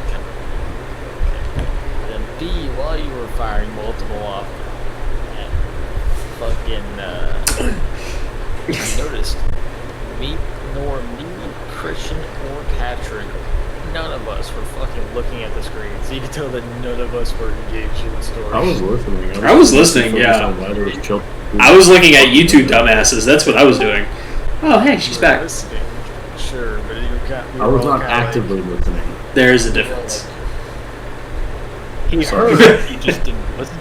We were all in deep thought. We were just like, kind of drunk. So. I have more. That's okay. You always have more. Go for it. B, of course you were that kid that had like, was it like a full Spider-Man onesie? oh fuck yeah, I was that good. It didn't have gloves and it didn't have feet. It just was like the little like. That's what I had. Yeah. Yeah, it was basic. It was basically the onesie. Yeah, it wasn't like the. But I had the mask too. One. It was a skin. It was the skin tight, like super like paper thin one. Yeah, that's what I had. I had the skin. I had the mask too. It hurt so bad. If I had the. Go ahead. Don't worry, I got more to this. Oh boy. Here we go. Yep. The way that you describe the airsoft thing is like as if it was you described it was a CO2 revolver, and it's like, I was just like, okay, like he was like, it's like one of those things like, you wouldn't have to know how it powered for that. A spring-powered one could do the same damage. Not really. Oh, are you finally on your laptop, Miranda? Oh, I have another one now, but I'm gonna keep it to myself. We can't hear you. Even when you were unmuted. You have to change your audio input. Yeah. But, so, Stuart, go ahead. Coons is currently playing with a solidified band of Discharge at the moment. Oh, I thought you were about to say he is currently playing with himself. Yes. Yes. Essentially, yes. He's just like, well, no, yes. Life can be good, but it can be better. This is the worst day of your life. I didn't have to go into this much detail with anything I cheated. Whatever. Not even that. Just the way that you described your life as a kid. It makes it sound like you were that kid that like fucking everyone was like sure had autism, but like no one like wanted to come out and say it. Oh yeah, for sure. Had social issues. And then B, another thing. Why do you describe it as the Sonic slide? Like what slide are you talking about? Because he's a Sonic nut as well. He just doesn't want to admit it. I played a lot of the Sonic games growing up. That's the only. Believe me, we can tell. Yeah. Wow. No, I think he means like whenever he's sliding on a rail, he's like this or whatever. Was it the slide like in the 3D games or was it the spin? The 3D games, like when he's grinding on the rails. Okay, so kind of like a base, like on the rails, so just kind of like a baseball slide or like grinding, kind of like on a skateboard. Yeah, like skateboard grinding. What I'm saying is there's a whole lot of ways you could have made that sound like less so Chris Chan. Thank you. Thank you. Hey Christian, Thank you for saying exactly what's what I your was thinking. story for all of this? Oh, I got a doozy of one. So, like I explained, I was that kid that did have the Spider-Man costume. Yeah, like I did explain, I was the kid that had that Spider-Man costume. But also, when I was 6 or 7, I saw that there was a full-on Batman costume. Like, The Dark Knight had just come out, and I had already seen it. And I'm like, fuck yeah, I love this movie. So my grandmother bought me the costume, and it didn't really fit. I didn't notice that at the time until I got it, and I was like, oh, well, fuck it, it's too late. So I put it on, and I'm like, oh, fuck yeah, I love this shit. So my grandmother has this, her backyard actually dipped down, because she was on kind of a hill. So, like, her house was on the street, but then her backyard went below it. So she had a basement and everything, but she also had this balcony. And there was this old little trampoline, like the little circular one that you can buy, that like you can just use for like exercise and shit like that. So I was like, oh cool. So what I'm gonna do is I'm gonna set it up to where I can jump off of the balcony and jump on that and then land on the ground. I am a retard. So unfortunately, I did not aim it correctly. So I ended up, or it's not that I didn't aim it, I didn't position it correctly. So I ended up landing on the springs, and I bit my tongue so hard, it was profusely bleeding. And I think I also dicked up my knees at that point, which might explain why I have a lot of knee problems nowadays. But I literally just limp up the stairs, sobbing, and my grandmother comes out, and she's like, what the fuck did you do? And I'm trying desperately to explain it. I'm like, I jumped off the balcony trying to land on the trampoline and I missed. I hit the springs. So I was in, oh my god, it's one of my... You were talking like the kid from Christmas Story? Yeah, because I bit my tongue. I was trying not to, it hurt to move my tongue. So Adam Sandler bedtime stories when he gets stung by the bee on his tongue. Oh yeah. But yeah, like, yeah. So there's all. I mean, my tongue was swollen. I bit it to where it bled. Of course, it was slightly swollen, but it hurt to move my tongue. So like, she ended up basically. She's like, all right, well, you just gotta like, basically cycle faucet water through your mouth. And I was like, oh, okay, I can do that. You know, that's easy. And it eventually stopped bleeding. It was fine. Actually, now describing it, I just got a pain in my tongue. Interesting. It's like my brain is reliving past trauma. Mm-hmm. Phantom pains. That's what that's called. Exactly. What do you got? All right, so this is gonna be. Yeah, we can hear you now. We can hear you now. There you go. So I'm a little. Blue Yeti, overpriced but nice. I'm gonna turn you up a bit. There we go. Boom. Perfect. Yeah, I gotta turn you up a little bit. Wait, here's the thing. So I've got 3 because personally, the dumbest thing I ever did, I've already told you guys. There's no point in me rehashing it. I have 3 other ones. Hey, Miranda's here. Hey, shh. He's telling a story. He's telling a story. First time seeing my face. It's your first time seeing my fucking face, right? Yes. Both Alexis and I joke because I want to throw things at you, and now I can. Anyway, well, Alexis, we'll catch you up to speed in a second. Patrick, then tell yours, and then I'll catch her up. Like I said, I do have 3 because only one of them involves me getting hurt. But I've always done some dumb shit, and it always gets other people hurt. I never get scathed in any of these escapades that I end up. That's the dope. first one, I was like 6. Actually, I was maybe 6 or 7. This is back when I lived in Colorado, and on the second story of an apartment complex, and there's a kid that lived upstairs from me, and his dad was I think he was a tattoo artist. And I would always play with the kid, and his little brother would always fucking come play with us. Like, it was so fucking boring because like we couldn't do anything like wacky, like jump off the hill like we used to, and like fucking combat roll and shit. It used to be fun. And then his little brother we'd have to fucking play with rope, like, fucking Duplos or whatever because his brother was stupid. Yeah, I still hold her that. He's actually the kid I end up hurting in this story. So, oh, okay. This ought to be fun. So one day he brings out a thing of croquet balls and the mallet. And we're like, we don't know how to fucking play croquet, so we stuck on the support of the stairs that goes up to the second and third deck. There's like this support that goes all the way up and has like bars of each one. I'm already tall back then. I was like 4'5", maybe 4'6". How old were you? I was 7. Okay. That's pretty tall. Dude, when I hit 6'1", I was 13. So I haven't grown since then. So I was already tall for my age. Lucky bastard. But we put the croquet balls on the top one because he was only a little bit shorter, maybe like 2 or 3 inches shorter than me, so he could still reach it. And we fucking put the croquet balls up here, and we're just swinging them, hitting the fucking mountain, just seeing how far they would go because that was fun, you know? Yeah. Mm-hmm. I know. We did not see his little brother, his fucking 3-year-old brother, running down the stairs to come say hello. And I swung, and I hit the fucking ball, and this kid comes around the corner just at the perfect time to get socked right in the fucking face. No. I broke his cheekbone, gave him a black eye, and brain damage. Fuck. Jesus This Christ. kid was already stupid, now he was retarded. I say that now, that kid's probably a fucking genius, but I still feel bad about it because, like, it was one of those things where you're like, I did not mean to do that. Yeah, and it went so fucking bad. What if you met him and he was in a wheelchair with Down syndrome? I'd probably be like, what's up, dude, because he's not going to remember me.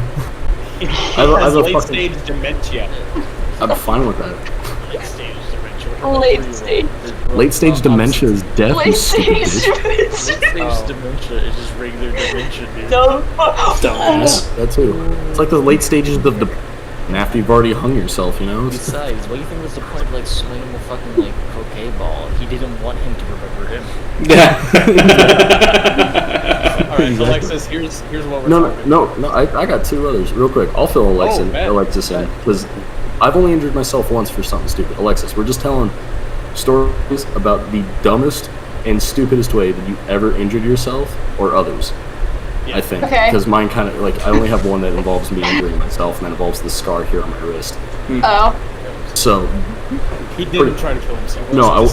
no, but the doctor tried. He didn't try to pull a Hannah Baker. The doctors did try to say that. The second story. Damn. Exactly.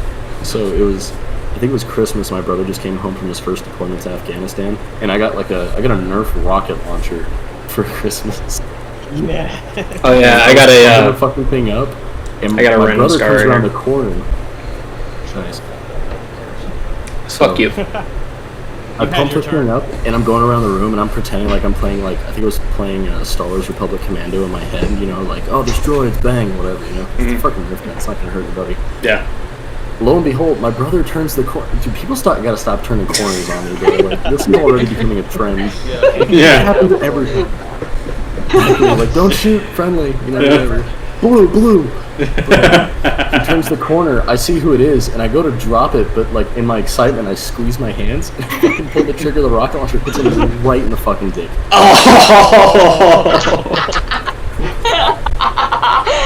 I love this. I wish we were friends growing up because I would've just hurt you. You would have probably been killed. No, Seth probably would have been killed. Oh, damn. I just used you for content. You're not my friends. No, I'm joking. The third Damn. one. Shut up. I wasn't saying shut up to anybody here. I'm saying shut up to my phone because it just went off and I'm using it as a webcam. So the third one, and this is the one that actually involves self-injury.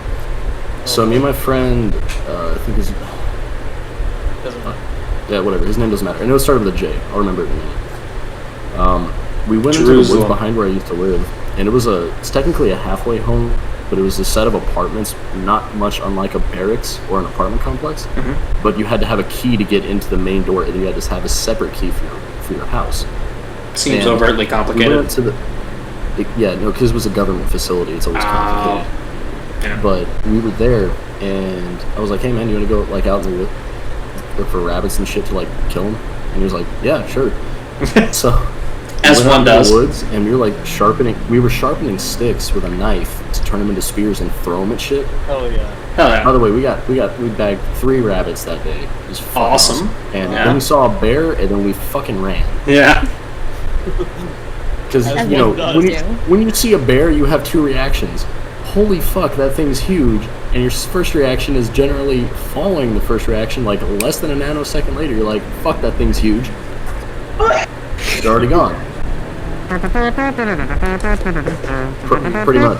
You literally hear the what the hell was that running test they made you do in like elementary? The fitness gram pacer test. The fitness gram pacer test is a multi-scale. The fitness gram pacer test is a multi-scale athletic. Aerobic capacity No, test. no. I'll do it later. We'll do it later. Just Hey, here's the deal. No, it's fine. Hey, shut the fuck up. Because let me tell you why. It's because Seth made the joke, and then Christian tried to make the same joke.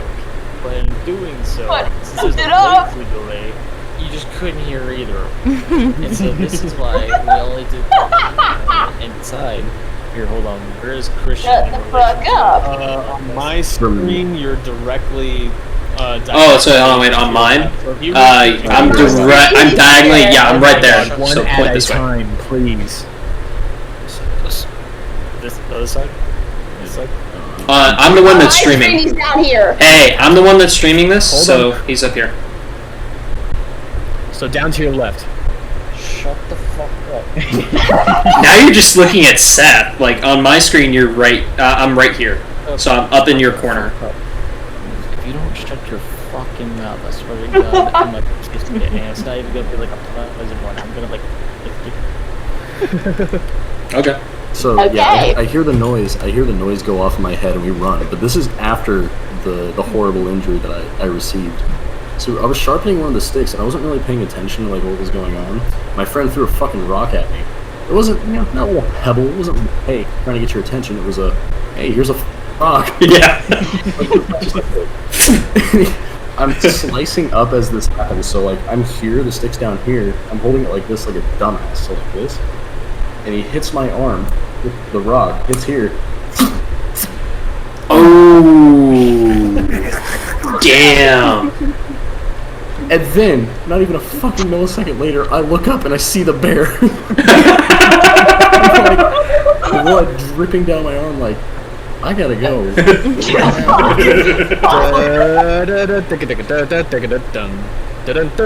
Practically. We went inside, and I'm like washing it off, and like I was like, this doesn't look as bad. And I like grab my skin, and I'm like peeling it. I'm like, oh, that's bad. Yeah. Oh, that's bad.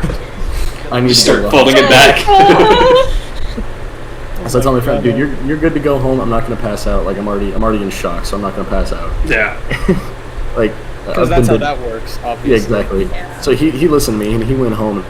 I called my mom, like, hey mom, I kind of cut my arm open, and she's like, what? And she like runs home. And my brother's like on again off girlfriend, sex friend. Sex friend. She comes over. Fuck buddy. Concubine. Fuck buddy. Yeah, fuck concubine. buddy. Yeah. Fuck buddy. Yeah. She comes over with my mom. Yeah. All of Seth's relationships. Oh, damn. Okay, well, to be fair, no. Damn. Just damn. She comes home and she like tries to put like that liquid bandage shit on it, and I'm like, no, I need stitches, you dumb bitch, and fucking slap it up. Take me to the fucking urgent care. I'm 14, and I just screamed at a grown woman for not understanding how a flesh wound fucking works. So we go to the urgent care, and the doctor, I tell him the whole story, and he's like, what?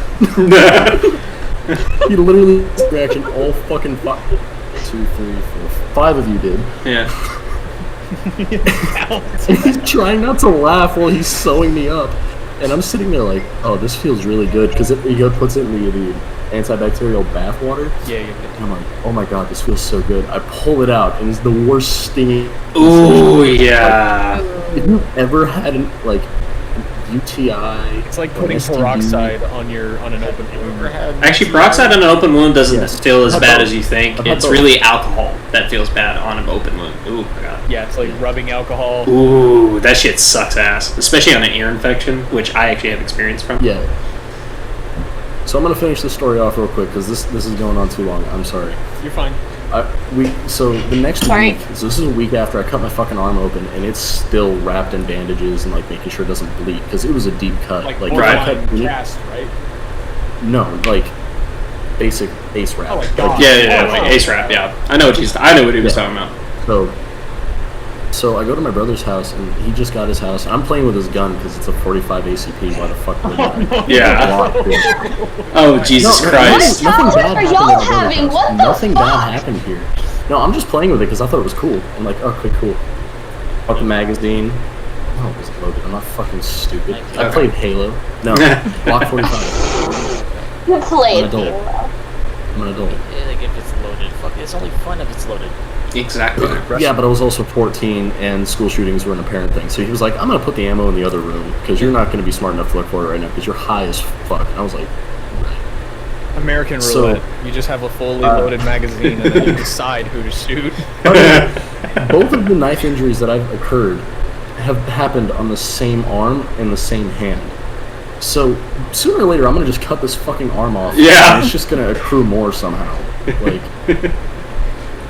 I'll finish this real quick though. So I'm at his house, I put away the guns, and like he's at work. I'm just having a gay old time. I'm just like watching fucking Futurama and just hanging out. I got drunk, it was awesome. Vibes. And I go to sleep like this. I'm sleeping on the couch, and I feel warmth running down my arm. Oh no! Oh no! Whatever. And I wake up, I'm wearing a white t-shirt by the way. I woke up, and it's just covered in fucking blood. Oh, Christ. And I'm just like, I'm actually remembering how it felt to wake up. It's kind of creepy. And I woke up and I was like, oh, fuck. I got blood on the couch. Not even worried about your arm, just like, oh, fuck, I got blood on the couch. It's just like blood on the couch. Yeah. But here's the thing, though. He comes out, because he literally just gets home as I wake up, and I'm covered in blood, and I'm still, like, half groggy, and he's like, what the fuck did you do? And I was like, I just took a nap, bro. I just woke up. He was like... Fuck. So he fucking checks the stitching, everything's good. It just turned out like it was the clot forming from the inside out, pushing the blood out, like the older clots, so it was pushing all that old shit out. And he looks and he's like, that's actually healing really good. So he starts taking out a couple of the stitches, and it squirts him straight in the face. That's awesome. That is fantastic. So yeah, those are all three of my stories. I'm sorry they went on entirely too long, but I'm glad you're good. Like they're good. Yeah, hey, that's good content, man. I got a story that reminded me of that. You're right here. You're here for me, so I'm gonna fucking.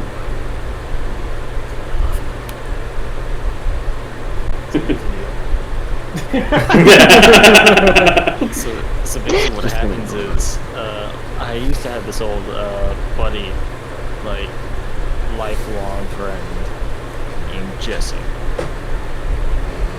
So basically, what would happen is, how we met was like just poured it in a coffee cup. And Black Ops 1 had just came out, and so I was just like, hey, come to my birthday party, bring your own controller. And ever since then, like me and him just been friends, you know. And so basically, at one point during, I think it was freshman year of high school. So we met in the 3rd grade all the way to freshman year of high school. Bestest pals. So one day he's having like some get together, whatever. It may have been his birthday. Basically, after going and playing airsoft with me and a couple of our buddies, one of them being Nathan. Nathan I didn't know too well. So basically, I don't even know who the fuck guy was. He was just not pivotal whatsoever. But the point is that me, Jesse, and Nathan were all playing Call of Duty on his little L-shaped couch they had in the basement. Whole game of it was fucking phenomenal. Sounds like it. Right? It was like basically his whole life was just apologetic. No, hold on. Stop right now. Real quick, I just saw the message you sent me. You were not the first one to make that joke. Seriously. Yeah, you're not. So, sorry to interrupt, but I had to say that. And to me, I take it as a compliment, because personally, the blobfish, when it's actually under pressure, it's fucking phenomenal. So... You said the fucking blobfish! Miranda, what you got for... Okay, I'm just saying this, though, so... It's not done! Please continue. You had your turn. I just wanted to say... Stuart is not done. I'm sorry. Hey, Stuart's not done. Let him go. Yeah, basically what happened was we're all sitting on the couch playing Call of Duty.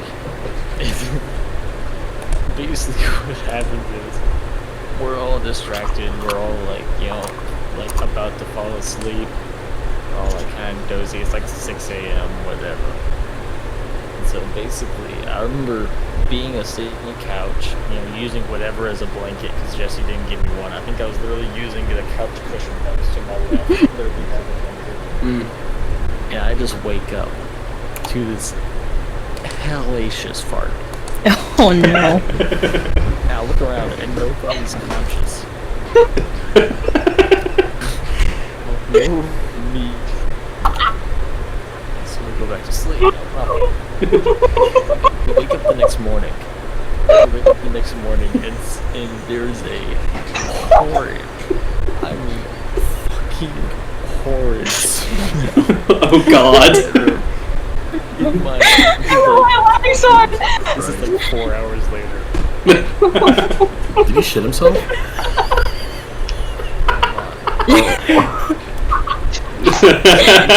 We're looking around like at this couch, and like Nathan had gone home. But the thing is that Nathan was sleeping really close, like practically damn near in the same spot as fucking this other guy, the fourth guy. Or me and Jesse were like, next to each other all here. It's like giant L-shaped couch. You get the idea. Like big enough for you to put your feet on. Yeah, I got it. So basically, the rest of the afternoon, we spent a whole weekend breezing the shit out of this like wet spot. Oh God! Hey, well, the question is it cloth or was it leather? It was cloth. Oh fuck! So That is Terrible. So I had to ask. Literally parents involved trying to get this smell out of this couch. And we're spraying, and we're disinfecting, rubbing alcohol, fucking peroxide. We're just dumping whatever we can on this couch to get that fucking smell out. Like it is literally bad enough to air out the fucking room. Like Jesus Christ. Sir, that is what we call an intense mishap. It's the worst. Absolutely the worst. Basically, what ends up happening is they end up getting rid of the couch at some point in the future. And so, near future, within a couple weeks. Right. So then, keep in mind, we were friends up until, high school, senior year. And we came back a year later. They have a very similar couch. And we was reminiscing about this. And so, literally, for 8 hours while playing that same Call of Duty, I think it was Black Ops 1, playing Keener to Toten the same way that we were doing. Yeet. Trying to back the steps to play this fucked up game of Clue of who pooped the couch. Did you ever figure it out? Ultimately we deduced that it was Nathan, and we challenged Nathan on this. Did you poop Jesse's watch? And he wouldn't open up to it. And we knew that it was you. And it literally was friendship ruining. Literally, because he wouldn't admit to pooping the couch. Jesus fucking Christ. Ghosted this motherfucker. Oh my God. Fucking lie. I have not talked to him since. This was 4 years ago. We have not talked to Nathan since then. We talked to Nathan all the way up to that point. But because you'll ever hear a sergeant, a first sergeant or something like that say if you fuck up, own up to it, because usually the punishment is directly proportional to how much effort was determined who fucked up. Yeah. I've heard that before. So the fact that we had to play that whole game of Clue. Jesus find out fucking who Christ. shot the couch. We literally ghosted him to this day. Oh my God. His name was Nathan, and he was the man who pooped the couch. Hell yeah. Hell yeah. Miranda, by the way, you can DM me all you want about me showing my face or whatever. I don't know if I'm ready for that yet. No, especially not to 3 viewers. I promise it won't break the camera this time. Oh, fuck. With them or us. Bro, she just said you were so ugly you shattered the internet. All right, let's break the internet. Let's break the internet. Oh fuck! Are you sure you want to do this? No offense to you, Miss Miranda. Why are you acting Very like... convincing. I'll whip my dick out right now, swear to God. Hey! She's also donated a total of like 16 subs to the channel. Hey. Thank you for that. I don't Yeah, get any of the money. 2 people at a time, but please. Thank you. You will at some point. Maybe. Well, Twitch takes half of the sub when it's donated. 100 YouTube subs and I'll do it. Shit, I can't do that. No, you're not doing it. You have to pay rent. You're You have to pay fucking rent. Alright. So, do we still want to keep going? Do we want Miranda and Alexis to tell their stories of something stupid that happened and resulted in injury of either themselves or someone else? Hold on. Give me a drum roll.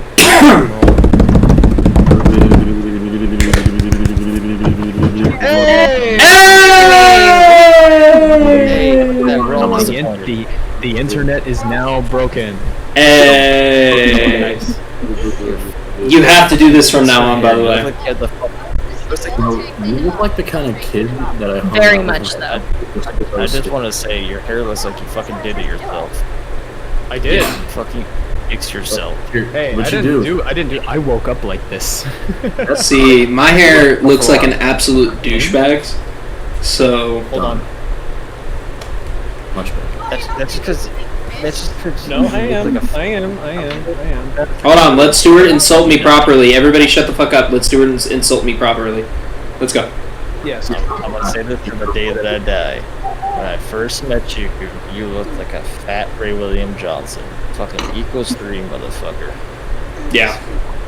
I'm not gonna deny And that. now it's partially the glasses, and it's partially just the fact that you think that you're funny because you try too hard.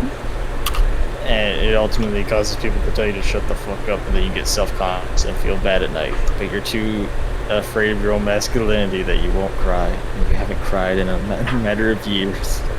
It's because you're scared of showing other people your vulnerability. Am I correct?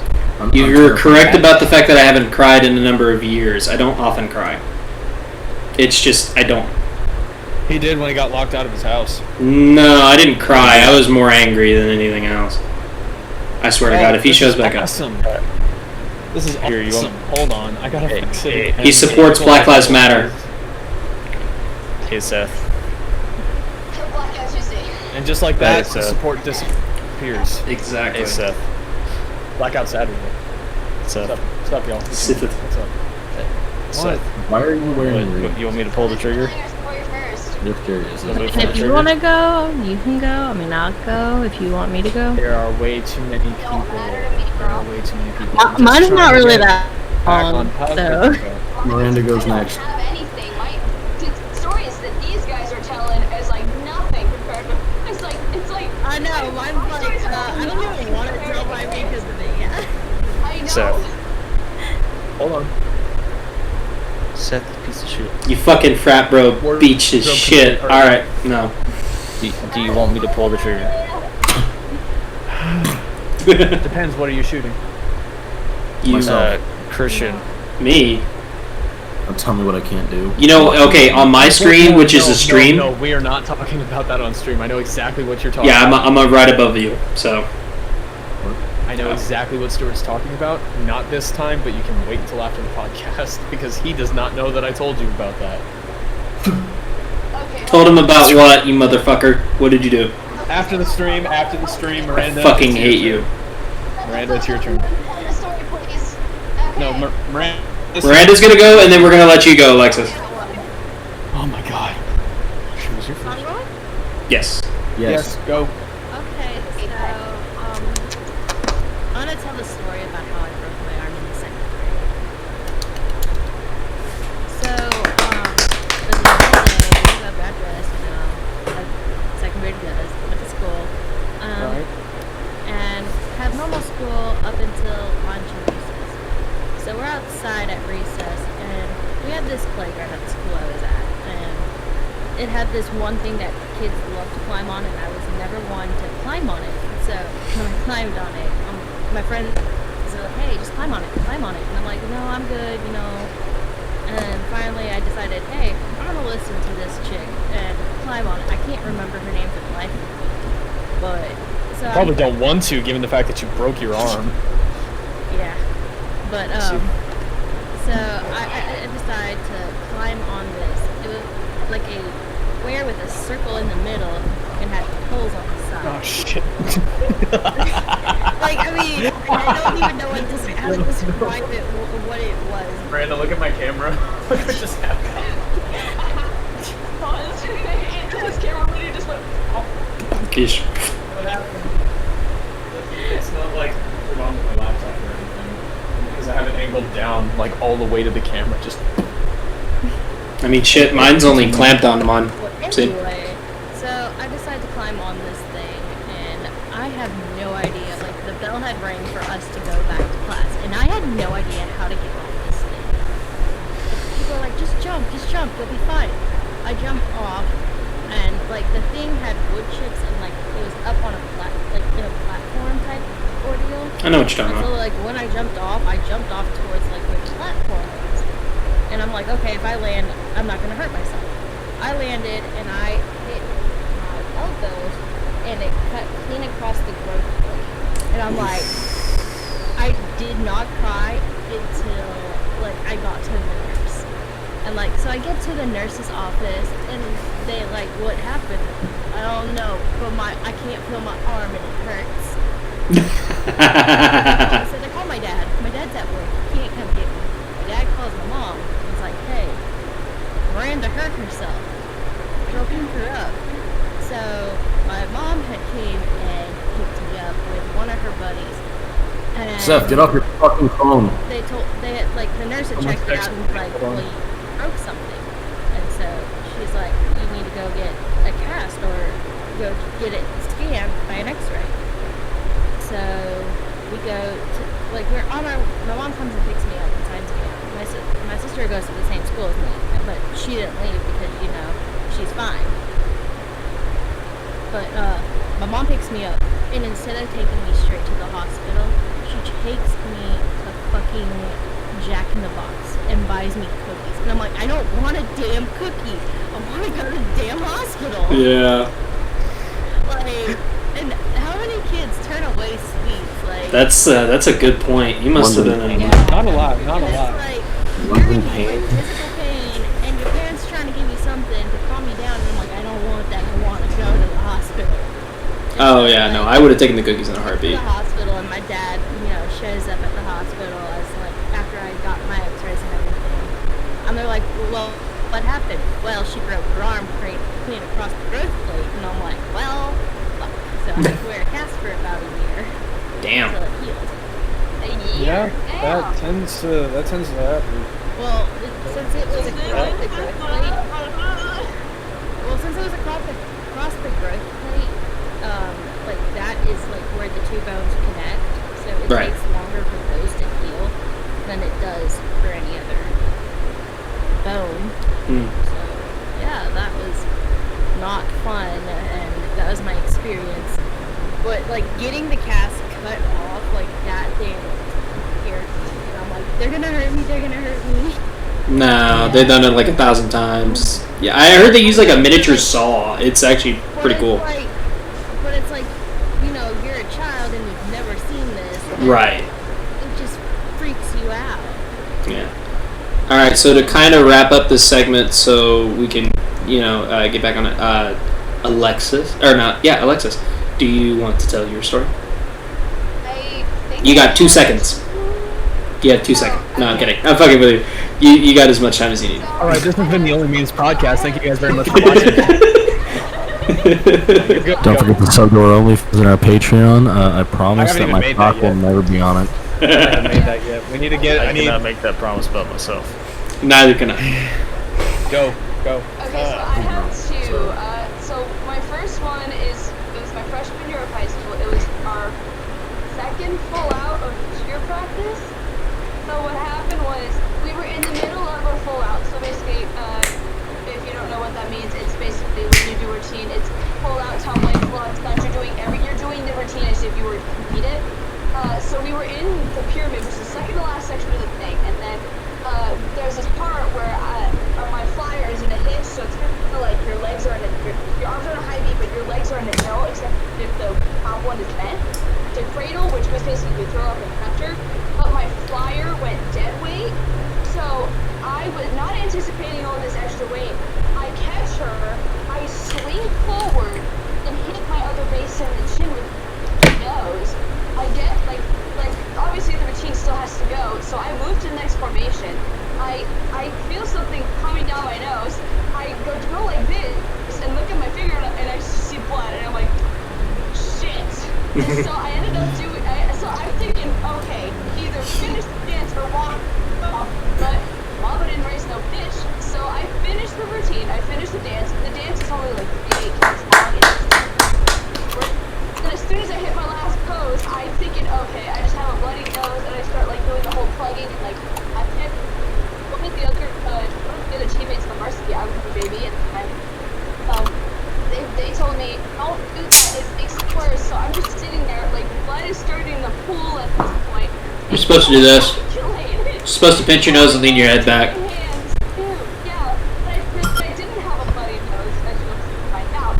So I'm sitting here, it's like, I'm thinking, oh my god, there's so much blood on, like, it's starting to get on the gym floor at this point. I have blood, but and tears going down my face all at the same time.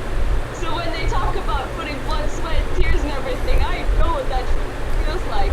Go to the nurse, wash off my hands because they have blood all over them. Put myself in my nose, and then my coach comes in and like starting to try to make me feel better. And then my mom and dad picked me up to take me to the doctor, and then my dad's like, yeah, I've broken my nose several times, but you're fine, because he used to always say that to me and my brother. And I don't know. Heck, my dad used to say, if something hurt, we're gonna cut it off with the saw. Yeah. My dad did too. Well, basically, it's just like, oh, you're fine. And I'm like sitting here like, nope, not fine. I know my body, whatever. And then sure enough, I had to go to a different hospital because I guess they didn't have the x-ray technology. So we had to go to another hospital. And then I find out a couple hours later that I broke my nose in 2 places. I broke my nose on both nasal bones, like one place each. And I ended up having to, of course they have to reset it. I chose to be put to sleep that because I heard it's painful. So yeah, so basically. We'll feel a thing. I basically just go into surgery. Don't worry, you won't feel a thing. They put me to sleep. Yeah, pretty much. Yeah. And yeah, so that was basically, I decided to wear my nose cast for like about a month, whenever, it's fine. My second story though, I don't know if I should say this, but my whole life is saying something I should say, so we're gonna do it anyway. So this is Mama didn't raise no bitch after all. I fractured my titty. There's a little crack in the boob. I hope you do know it's not physically possible, okay? So you got them porcelain titties? Okay, if I can tell my fucking story, please. Go ahead. Go, Max. I don't know if I told the story on the podcast already, but I might have, whatever. So I was 13, and my brother and his friend were 12 years old. So we were we're in that age where, like, you know, we're old enough to think we're old. But it was Halloween, and we had a block party, and when it came time for all the little kids to go trick-or-treating, me, my brother, and his friend went off somewhere else, just because, like, you know, it's just we didn't want to be around some little kids what to do. So we, like, just are doing our thing, and then eventually my brother has to go do something, some weird thing. So we stop, so my brother and I, my brother's friend and I stop, I eat a Crunch bar, and then my brother's friend eats a Reese's, and then like, pretty much like maybe 10 minutes later, I start getting a headache, and so, what happens is like, I'm like, he's dying. I'm like, okay, so I basically, this is a horrible idea now that I think about it. We come to some random stranger's house because my brother and my friend are like, oh, probably just drink some water, you'll be fine. And some dude handed us a water bottle from his fridge. As far as I know, it's sealed. I remember it being sealed, so I don't know how, maybe it wasn't sealed at this point, but I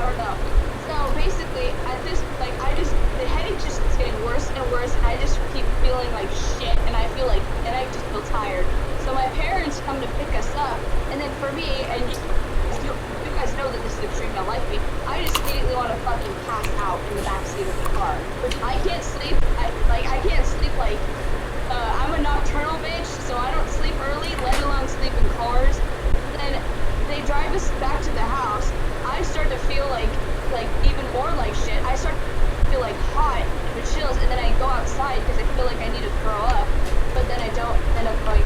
Then I don't end up doing that. So then we went home, and then immediately, as soon as I get home, I just immediately want to pass out on the couch. But then I'm like, shit, I need to throw up still.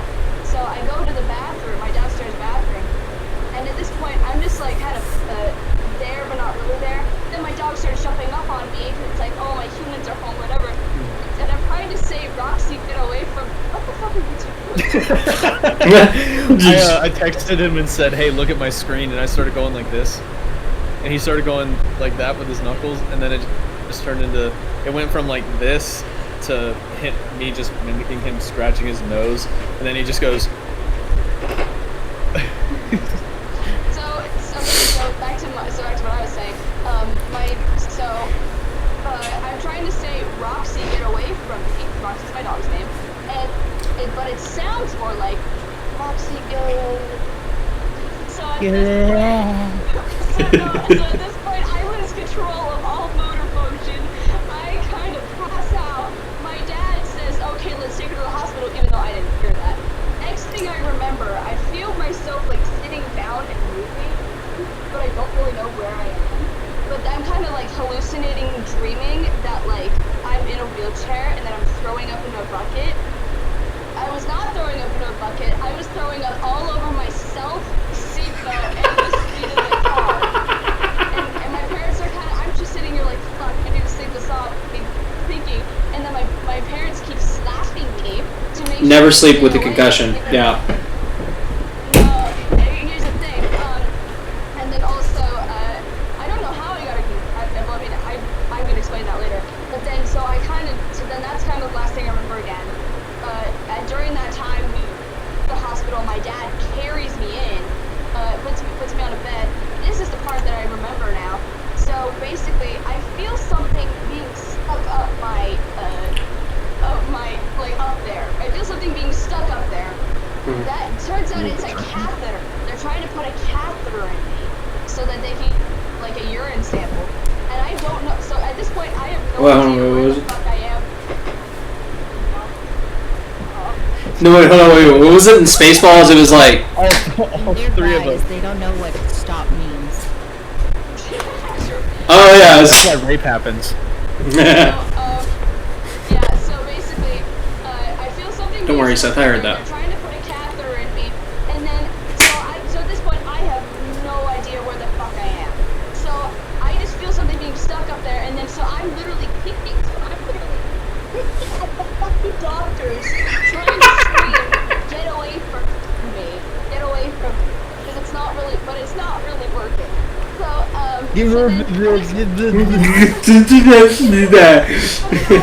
but then also must I remind you is that here's the thing, my eyes are fully open and like this. My eyes are like open like this. But what I'm actually seeing Wake is up. Wake up. Wake up. Wake up! Here's the wake up! No, I pissed the bed. I pooped the couch. Mother, I have pissed myself and require assistance. Admit it to my friends. So my eyes are fully open and they're dilated as all hell. But it feels like I can't. So I even though my eyes are open and they're dilated, I can't see. It's like it feels like my eyelids are closed and I just can't fucking open them. So then after screaming, get away from me, everything just kind of fades to black and I pass out hard. So while I'm asleep, they do an MRI on me, which if you've gotten an MRI, you know how fucking loud they are. Yeah. I didn't hear a single thing, so I slept through it so hard. And then also apparently, while I was asleep, my dad kissed me on the head, kissed me on the head. I smiled in my sleep, but that's a different side story. So then That's wholesome. So then finally, I wake up, but what it feels like is like, you know, like in those movies where like someone gets knocked out and then like everything's like very blurry. And Yeah, I know what you're talking about. sounds like everything. Yeah, so it kind of feels like that. So I wake up and then I'm like looking around. I'm like, where the fuck am I? I was in my arm. I look down and I look, I'm like, where the fuck? And I look and I'm like wearing a hospital bag and I'm like, where's my costume? How am I wearing it? And I hear, and I slowly hear it coming to, and I'm hearing, this drugs. We don't know what, and they were explaining all the different kinds of like illegal shit that I could have been drugged with. Yeah, my parents are basically to the left side of me. The doctors have the loop and whatever. But yeah, so basically the bottom line is, even though the talk screen said all of the normal like street drugs came back negative, there must have been some crazy date rape shit that I was drugged with. Don't know what, but yeah. So then I guess I don't remember this, but they kept like, I guess they might have monitored me for a few more hours. Don't know for sure. But yeah, then I basically went home. My mom was in bed. And then I wake up the next morning kind of weak. Then I ate something and I'm fine. Yeah. So that was a big old fucking like. It's just dumb that kind of happened to me. But yeah, that's the story of when I was supposedly date raped from my husband. People are still skeptical in my family because they say I could have fallen, gotten a concussion, and didn't remember, even though I have a super duper good memory. And like, yeah, it's something I honestly believe that was something, but you know, it's so kind of. Stuart has a question. Go ahead. Yes. Hey, I just want to say, the reason why I was like laughing earlier at the beginning part of the story is because you said like, oh, mine ain't that bad, and then you're like, yeah, then like he ate Crunch Bar, then I ate Reese's, and then but like, and then there was a pause there. I thought that was the end of the story. Yeah. That's awesome. Somehow I lost my virginity. I don't know what happened. You know, just. It's basically he ate Crunch Bar, I ate a Reese's, and that's how I met your mother. That's how the point was. Somebody cue the theme song for How I Met Your Mother. Ba ba ba ba ba ba ba ba ba. Shut the fuck up. Shut the fuck up. Nobody. Shut the fuck up. Alright, I got you. I just want to point out, Alexis, I feel like you were just dying to share that. Like whenever you learned like a new word, and then you have to use it all the time. Because let me tell you why. Because it's my only interesting story compared to what you guys were saying. I did not have this. None of my shit's interesting. Okay. Hold on. My shit was just pure retardation. Would you shut the fuck up? Go ahead. Would you shut the fuck up? Give him a chance to talk. Give him a chance to talk. So here's the thing, right? Is then I tell a story about how my brother kicked me in the face, knocked my teeth out, and was like, "We were just playing. What were you playing? Ninja Kick Face." Seth tells a story about how like Sonic slid into a wall. Busted their Pat nose. tells a story about how he fucking like someone threw a rock at him and then he sliced his hand open while running from a bear. And so they're all pretty jovial stories. And then Alexis chimes in and fucking tells a story about how she got deep raped. Hey man, shit like that actually happens. Hold on. It does. It does, yeah, I'm not denying that. Yeah, but It's not a like joke, like it happens. Yeah, but Miranda, like you turned your webcam on and I could tell that you wouldn't have that problem. Shit, dude. That we were asking You that. think I don't have that problem? Then Okay. First of all, That is not no. No. sit down. Let's not go into that. Stuart, you're Not on the podcast, buddy. Please. I'm asking nicely. I'll hold it down. Individually. Also, real quick, shouldn't it just be called the fucking rape drug? Because once the rape starts, date's fucking over. That's true. Yeah, it is a rape drug. Yeah, it's not even. You usually go to ice cream afterwards. You are right. Well, there is a form of ice cream. It's just not the desirable kind. Oh, Seth. Okay. Hey, before we fucking completely ruin everybody's life today, let's go ahead and move on to a different segment. Alright, Alexis, go ahead. You forget I wasn't around for Seth and Christian's story. I think, I wasn't around for like. I basically told a story about how like I smashed my ring finger, so like my ring finger has like this little permanent gap in it because I smashed my finger when I was 2 and it didn't heal correctly. or whatever, as compared to my other hand. Both of my hands are completely closed, by the way. My ring finger's stuck like this. I smashed my ring finger when I was 2 with a stone. Stuart's enjoying this. I got shot in the chest with a gas-powered airsoft gun from like a foot away. It left like a quarter-sized welt on my sternum. And then I don't remember what I told. Oh yeah, I got a concussion from trying to go from a stationary position on a swing to immediately just full sending it, and smacked the back of my head on got a concussion, and then started retard screaming about Chili's. And then Chili's was I told a story about how we managed to get this autistic kid in the Marine Corps who was a Sonic enthusiast. Like, this kid had like made up. This kid drew out comic books of made up characters that he came up with. No interest with Sonic, I'm aware. Yeah, and he decided to. We filled up a almost 100-foot hallway of soap, and he went and Sonic grinded all the way down the hallway. Busted his nose. Weren't you the one that made a Sonic fan game? No. Oh, actually, okay. Now that you bring that up, actually, before we move on to the hold on, listen. Before we move on to that next topic, that's actually something I am willing to talk about. Like, that's not like it wasn't originally my idea, but there was a dude that online. I don't know what I think his name is like Oban on YouTube or something like that. No, shut up. Listen. It's not backpedaling. I've never talked about this before. So I was a Sonic fan growing up. That's not a secret that I'm gonna like. But I wasn't like that guy level of Sonic fan. Like, I just kind of played the games and enjoyed them. Get to the fucking point. Here's where this dude on YouTube in Unreal Engine made a little like base level, like with like the like square padding like on the levels or whatever, and it had like different little areas that you could like test things out in. And the game actually ran, like the little game, I guess you could call it, ran really, really well. And it was pretty impressive, and everybody wanted him to make like a fan game that was better than all the games that came out since like Sonic Unleashed or Sonic Colors per se. But he never went off with the project, so he gave it out to the public or whatever.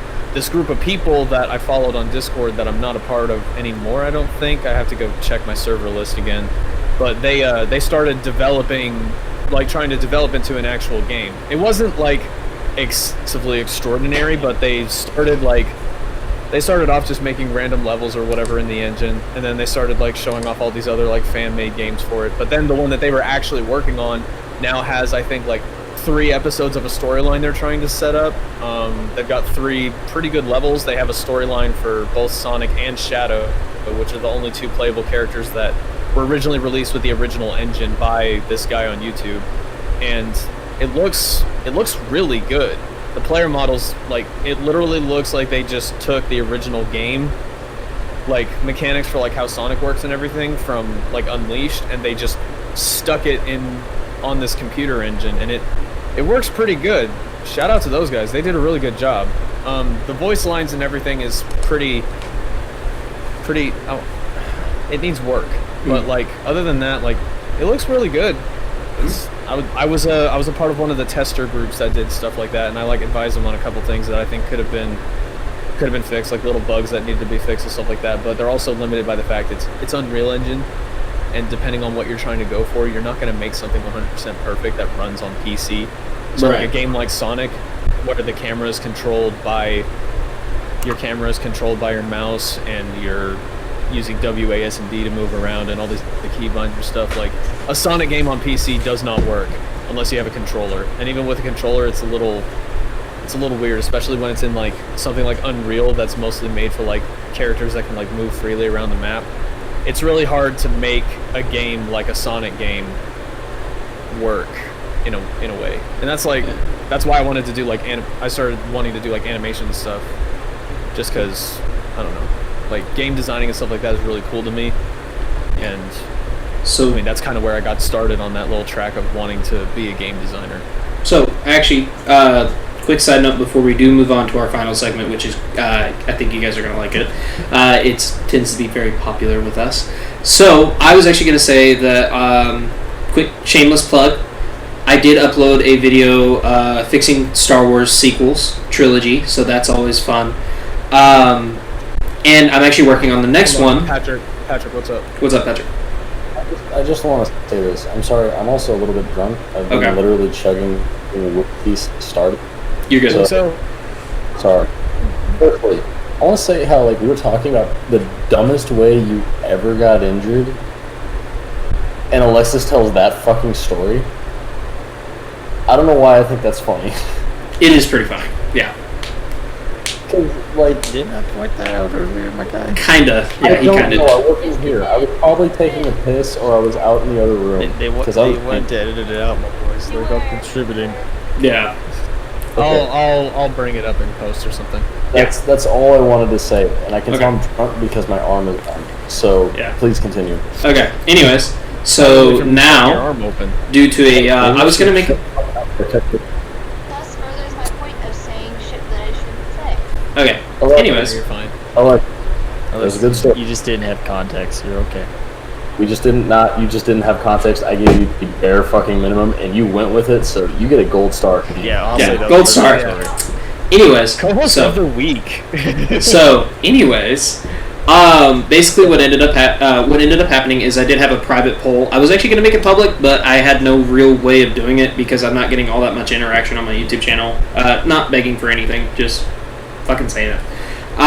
So I do have that video up there, and the next video I'm working on is it's going to be another fixing thing, which I guess I could technically start focusing on with YouTube. It's not a bad idea. I think it's okay. It's just there's not a lot of things that I would fix. I mean, obviously there's no fucking way I'm going to make a video where it's like fixing Twilight. That's going to be 5 hours long, and I don't want to edit that.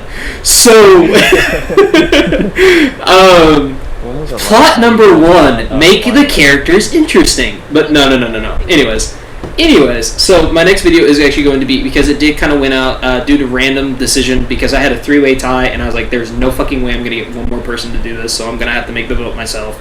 It was a 3-way tie between WandaVision theories, Harry Potter related, and fixing Game of Thrones, and fixing Game of Thrones won by random decision. So my next video is going to be fixing Game of Thrones, and I am refusing Seth from ever watching it until he finishes Game of Thrones, because fuck you, that's why. Rightfully so. And that video is going to be fucking filled with spoilers. I already have the first part of the script edited or written down, and I've recorded it at the end of the show. Well, yeah, at the end of the show. But it's still also going to be spoilers throughout the whole. Making a cameo. Yeah, it's also going to be a whole there's a lot of spoilers for the entire show, not just the end of the show, the entire fucking show, the big moments in the entire show. I won't watch it until I'm not going to watch it until I get caught up. It'll be a bit, but That's fine. Yeah, I'll still share it on here. You just got to resist the urge, okay? Just resist the urge. I can't promise how long it's going to be. I don't even have a full script written down. I just have the opening. And I actually tested it out with the opening of Game of Thrones, the little title card segment, and it works perfectly. Music and everything. And I'm so excited for it. I cannot wait to have it posted up. Did you get a copyright claim on copyright claim on your fixing the Star Wars movies? Yeah, I got 3 copyright music claims, and it's because I didn't have the exact names. But with John Williams' Star Wars music, it's very hard to find the exact names. And honestly, Star Wars, I probably shouldn't have even touched it with a 10-foot pole. Partly because of how people feel about the sequels. It's a very divisive subject. Not like I'm that big anyways, but still. It's a very divisive subject, and then you also have the whole music element of it, which is John Williams' music is very hard to find the exact title for. So we have that. My little opinion, if you go ahead. Yeah. About original trilogy. I like that it was different than what you would normally see in a movie at that time. It was very much... Some people have told me that Star Wars was ahead of its time when it got started, and I completely disagree with that. I think especially starting off, because they didn't think that Star Wars was going to be that big. Right. At the time that they filmed it. Yeah, exactly. Yeah. They didn't even... They were going to make it past Empire Strikes Back. No. Didn't even. Yeah. Well, Stuart's bird squatting real quick. I don't know what the hell he's doing. Hold on. Oh, you got a shit. Oh yeah. It's hot, so I'm gonna go go for tank top. Yeah. Okay. Just turn off your camera before you change. We're not getting any TOS violations. Just make sure you show your nipple and we're okay. Belly buttons are cool.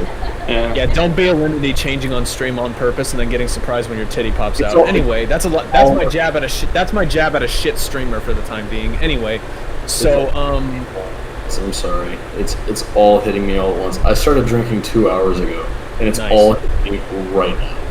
Jesus. It's not like. But this is my face. Now when you drink and you stand up and you're like, fuck, because the headphone Hold on, let me find out. Let me hear. This is my thing about. This is my thing about Star Wars. It wasn't ahead of its time at all. I think it was revolutionary for its time. Star Wars came out when it did. Yeah, it was revelation. Revelation. What the hell? Yeah, it was revolutionary. Yeah, it was revelation for its time. Revolutionary. It was it was revolutionary. It was the revolutionary for the cinematic industry because it was the first time that they had ever, except for maybe Star Trek, it was the first time that, I don't know if Star Trek did this too, but it was the first time that they had used like motion capture for like the space battles and stuff like that. Like I thought it was all like generated. I didn't know that it was models. Yeah, no, that was definitely Star Trek. Star Trek definitely did that. Every single bit of sci-fi did it at the same time. Yeah. Like every single bit of sci-fi mostly did models, yeah. It's actually very easy to shoot with models. What's going on? We can't even finish a conversation. What do you want, Stuart? Oh, I was just gonna say that. I couldn't find my silky jogger pants, so we're just gonna go with just tank top and hard lips out. Hell yes, brother. It's gonna be the OnlyFans. The OnlyMemes OnlyFans is gonna be pictures of Stuart's nipples and everybody's toes.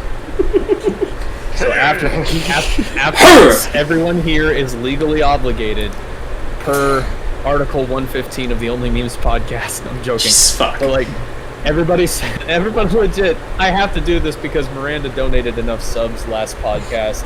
You dumb bitch.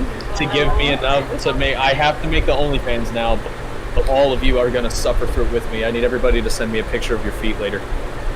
You don't want that. Miranda, you have to. You have to send me a picture of both of your feet. That's crazy. Hey, Patrick's got a thing to say. Hey, everybody shut the fuck up. Patrick's got a thing to say. Quick. I think we can all agree the sequel trilogy is complete shit. Yes. It starts off promising. In my opinion, it starts off promising, and then it goes one at a time, dude. Wrong. Your opinion's fucking wrong. What the? Rey is a fucking Mary Sue. There's no fucking character development. She's suddenly a fucking Jedi who went from Force sensitive to fucking Jedi Master in one movie. Yeah. There was no time allotted where she became a fucking Jedi Master. Random Raven cameo. Luke spent 3 fucking years on Dagobah before he became a fucking Jedi Master. Yeah. Oh my god, guys! I just realized it's the same thing as PewDiePie taking 10 years to get the second most subscribed channel on YouTube. It took Charlie D'Amelio 4 months to get 100 million followers, and that's because she begged for it. This is true. It's a lot easier to get followers. Additionally, real quick, I'm sorry, not to interrupt anybody else, but I did have my hand raised, so fuck all of you. Yeah. Here's the thing. I love how I introduced that system. Of the sequel movies, I will say they did one thing right, and it was the space battles. That was the only thing they did right, because they were fucking amazing. Oh yeah. That was the only thing they did right, though. If they took out all the main characters, those space battles would have made a fucking movie on their own, and it would have been amazing. You could have called that Squadrons, and it would have been 10 times better. Hey, I will say Luke was okay. The prequel trilogy. Listen to Patrick. I'm gonna be done after this. The prequel trilogy, although arguably over choreographed, was still better than the sequels, but not as good as the original trilogy because they didn't have the budget for it, and it still looked good. The ones in the sequel were complete and utter shit because they were so poorly choreographed, and the fact that the camera would pan suddenly to show a lightsaber being swung when in the prequels they were like all one shot. Yeah. Anyway. For example, one of the examples that I can say in agreement, one of the things you didn't raise of You'll have your fucking hand up. Christian, I had my hand up first. Yeah, but I'm host. It's on his channel. It's the only way to cure a hangover is to get more drunk. Christian, you get to go first because screw Stuart. Alright, thank you. So, I was going to say the prequels, in my opinion, the only real reason why they are substantially better, yes, I do agree they are a bit over-choreographed, but those lightsaber battles are pretty kick-ass, mind you, is because they do have a very clear and concise storyline. The sequels did not have that because they did not sit down, like I did point out in my video, again, shameless plug, like I did point out in my video, they did not have all the directors and or writers sit down and come up with a clear and concise storyline. They were just like, oh, okay, J.J. Abrams, go. Yours did fantastic. Ryan Johnson's, go. What's that? Yours kind of sucked? All right, whoever the fuck it was, who was supposed to fix his mistake. Yeah, no, it's basically, fucking Ryan Johnson did Last Jedi. It's basically, okay, JJ, you're back on. You're gonna fix his mistake and you're gonna finish it up. And it's like, don't let JJ ever finish anything. He was the showrunner of Lost. Fucking sucked. He started the Cloverfield movies. Now, granted, he's only been producing everything on that, and so that one's a kind of different story. But it's kind of gone downhill. Now we are getting a direct sequel of Cloverfield, which I'm very excited for, and it's not going to be found footage, which is fantastic, because honestly, the first one kind of gives me a headache every now and then. Anyways, so that is kind of my whole side plot, is like, yeah, the prequels are better because they have a clear, concise storyline, while granted, dialogue is fucking terrible, love story is fucking god-awful. Hey guys, we got an upgrade. What's that? Raven showing up. Oh, hello, Raven. Alright, so, and Alexis had her hand up next, so she gets to go. Make it quick. Wait, hold on. Does that mean that we get Raven's toe picks too? Yes. So Raven, here's a little context to that freaking nut job question. So last podcast, I said that if they got, she was on last podcast. If the stream got 5 gifted subs or at least 5 subscriptions, or by the end of the stream, I would make an OnlyFans of just nothing but toe pics. But Miranda up here decided it was a great idea to just overdo herself yet again, and she donated 5 more subs to the stream. She's donated 15 in total now, I think, maybe 20. And I told them that they all have to suffer with me, and they all have to send me toe pics. I can send you an unsolicited dick pic. Would that work better? Then let her speak. God damn it, Christian. Alright, Raven. No. Just the toes, not the whole foot, just the toes. Yes. We're gonna make a PNG of just your toes. Maybe you should of each toe. Maybe you should put faces on them. Yeah, you could draw little faces with different reactions, and each one is I could do that. Yeah, like the iPhone thing. Yeah.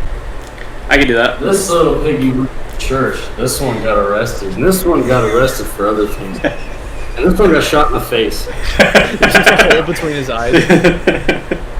Aww, wholesome. Okay, that was interesting. What did you have to say about Star Wars before I finish up my little point and then move on to Stuart? I have a confession to make. Okay. I'm sufficiently not okay. You can blame my boyfriend for that. Alright, That's fair. You're getting kicked out of the podcast. No, I'm joking. So yes, I do think that the sequel trilogies are just absolute garbage. I don't remember Last Jedi, and I don't really plan on I'd say no slice of pizza. I'm trying to remember what that travesty was. But yeah, honestly, episode 3 is Revenge of the Sith. My favorite Star Wars movie of all time, just because I love the duality between Ewan McGregor and Hayden Christensen as Obi-Wan. It was so good. So good. McGregor was good. Christensen. Yeah. It's really believable. It's really, really believable. But then also, the Clone Wars, the last 4 episodes made it 10 times better. And, Exactly. So yeah, I think the prequels as a whole are not as good as the entire trilogy, because you have Phantom Menace, which is it's kind of good, it's kind of bad, it's in between. Attack of the Clones. Attack of the Clones is it's cringy as fuck until the last 30 minutes when you get to the Battle of Geonosis, and then Revenge of the Sith is God tier. The 4-hour cut is getting released pretty soon, by the way. Yes.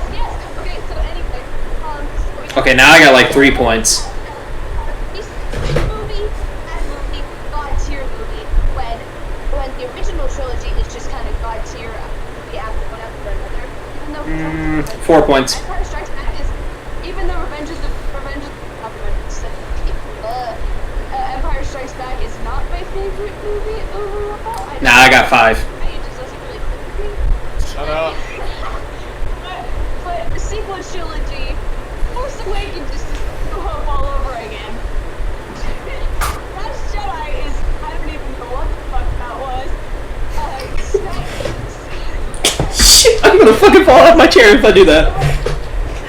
It's so much potential. Anyway, yeah, I basically kind of agree with Seth. Yeah, that's just my piece. Okay, Stuart.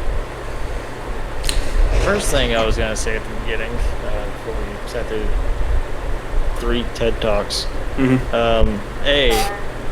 And we're about to sit through 12 more, so sit tight. Hey, Yeah. Here's the thing. Okay, so A is, say what you will about the prequels. I know personally, and most of the people that I think of, that I can, in any given moment, whenever I think of Star Wars, I usually think of fucking, I have the high ground. That whole. Episode 3, baby. Hey, I just want to say, that was all I was gonna say the entire time. Well, you see how this podcast is going so far, so that's fine. The second thing is, fuck you, Christian. Yes. You don't get to talk a second time, because this entire you literally started a conversation on your own, ranted for 10 minutes about fucking Star Wars, which is off topic to begin with. Then said there was a total of 3 people who went to a fucking Greek epic about the comparing 9 fucking movies that everyone generally has a similar opinion about. So let me say this. No. Let me say this. As chaotic as this is starting to turn into, which I'm gonna share my personal opinion about that later, but I'm not like, I don't even know. Like that's how like painstaking this is right about now. Okay, let's let Miranda go. She's held her hand up for a while. I didn't know we're back in. I know she's an elementary school teacher, but I didn't know we were back in class going, "Teacher, can I speak, please?" Yes, because fuck you. That's why. I will say though, like here's the point that I was trying to make. I agree with Patrick with what he was saying about the choreography of the sequel trilogy. Prequels. Episode 7. Here's my prequels. Well, it's a little bit of both, but the choreography of the prequels was, I think it was very, very well done. There was a bit much, but it was very well done. Essentially what I said, but okay. I mean, even though they were throwing a lot at them, they executed it perfectly. Now, the sequels, on the other hand, starting with episode 8, everything just... Episode 8 was an absolute tragedy, was an absolute travesty, and episode 9 just kind of... I think it tried way too hard to fix it, and then it bombed, but it didn't bomb nearly as bad as episode 8 on a fan level. Maybe, I don't know, but like me personally, I enjoyed episode 8 because I liked that they tried to throw a little bit of nostalgia back in there, specifically with the appearance of Lando. I don't like that episode 8 had nothing to do with literally anything. Talking about episode 9. No, episode 8. Episode 8 didn't have Lando. I know it didn't have Lando. Okay, go. So, especially with the choreography, I would say that you're definitely right that the choreography in episode 7, 8, and 9 was pretty bad. I like episode 7 personally because as much as it is very, very, very similar to episode 4, it has a different twist on it. It tells roughly the same story in a different way, but it also kind of keeps things kind of in line with setting it up for what should have been a pretty good trilogy. I don't know why they're Seth. They're like that, but listen. An example of the let Miranda talk. I know. I'm trying to finish this up. Jesus. So, in episode 8, one of the biggest choreography things that I can agree with Patrick saying about how the choreography was just terrible was there's a scene, and you can go back and watch it if you don't believe me, but you probably don't even give a shit. But Christian definitely knows this. I'm sorry, what? He analyzes these movies, and he just did a video on the entire thing.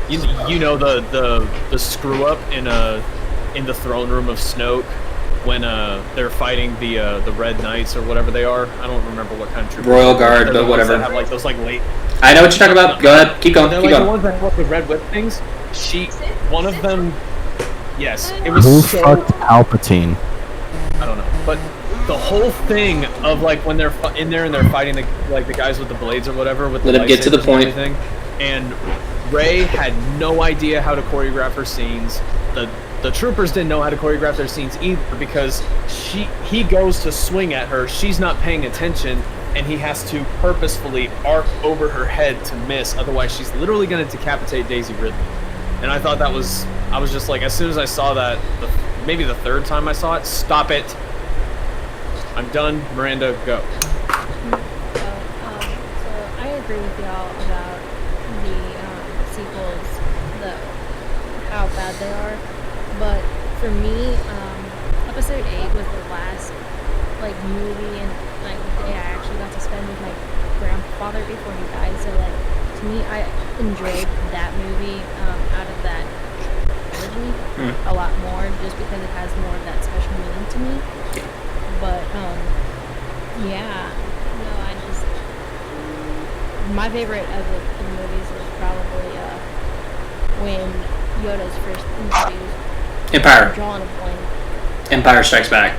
Yeah, Empire Strikes Back. But I love when Yoda showed up, and like there's a meme going around that I've seen of like how talk show hosts, because of COVID, like they're all spaced out, and it kind of looks like the Jedi Council. That's pretty funny. Yeah. So before we Christian go, has Christian, as per the norm, has like 20 million points he wants to bring up. So I'm gonna bring up 3. No, Patrick. Actually, even though it looks like he's whatever. He looks like he's grabbing his sending titties. signals to the mothership. I forgot what the fuck we were talking about because you went on for so fucking long that I actually lost track of time. Hey, Let Stuart make his point. Hey, hold on. I got a fucking quick little jab to make here. Go ahead. Christian, if you ever fucking say, get to the point.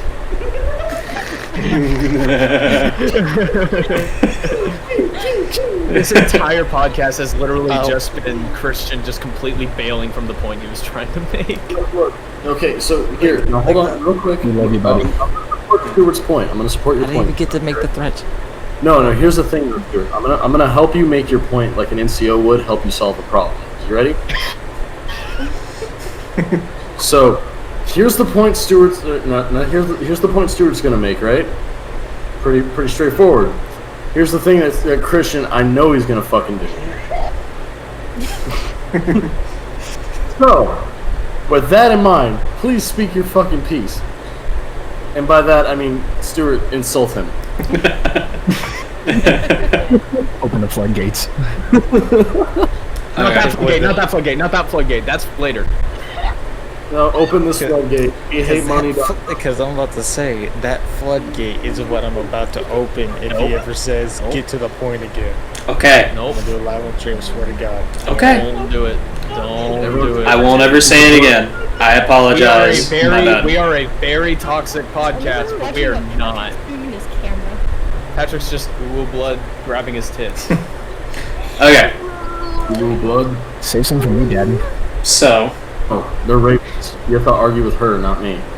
Oh yeah, that's fair. All right, Christian, how are we doing on our timestamp? What time? We are at 2 hours and 43 minutes.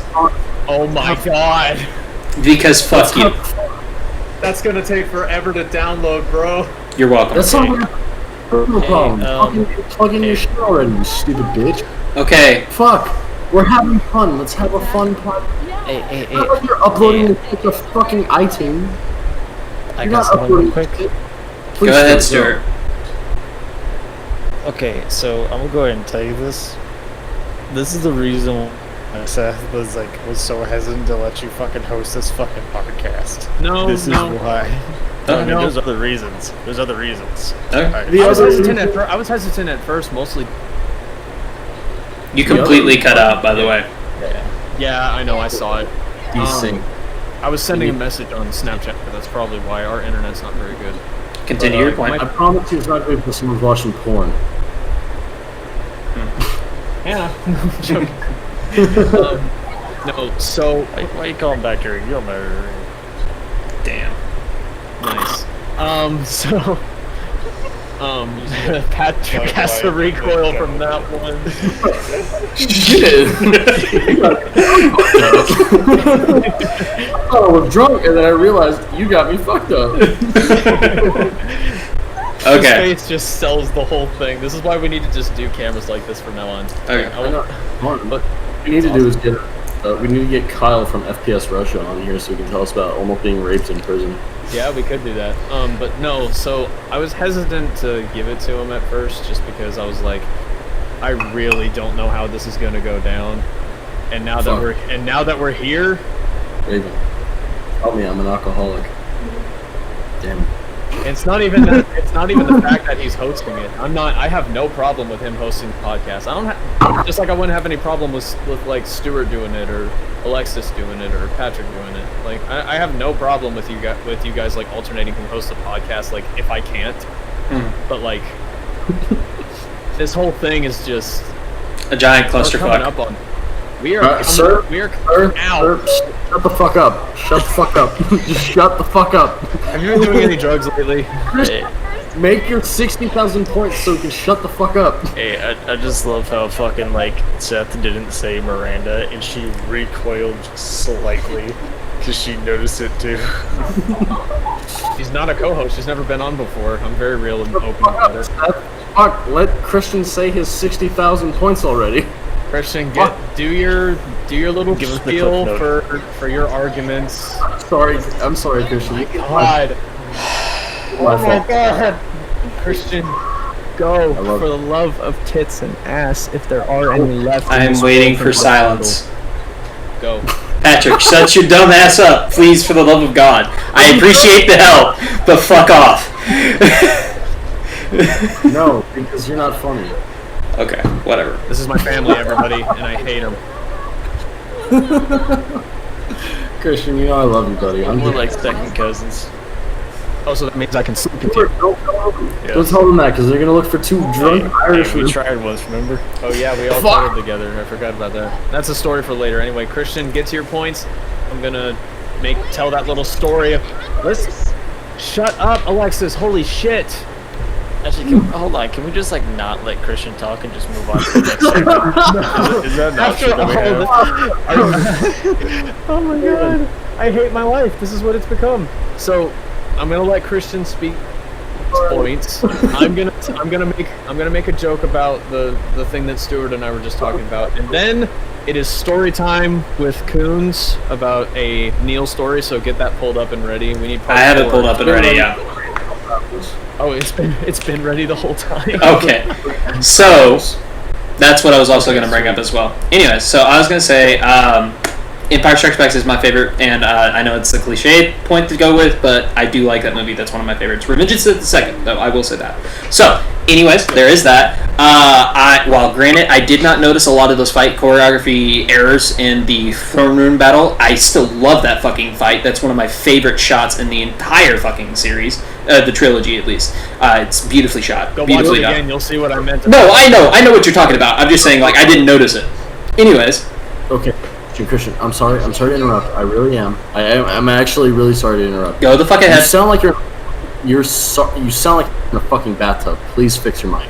Okay, Jesus Christ. Not let him speak. That is still an option. He blew it out with the ear rape and said, "Oh my god!" Clearly, we can hear him about to do the same thing again.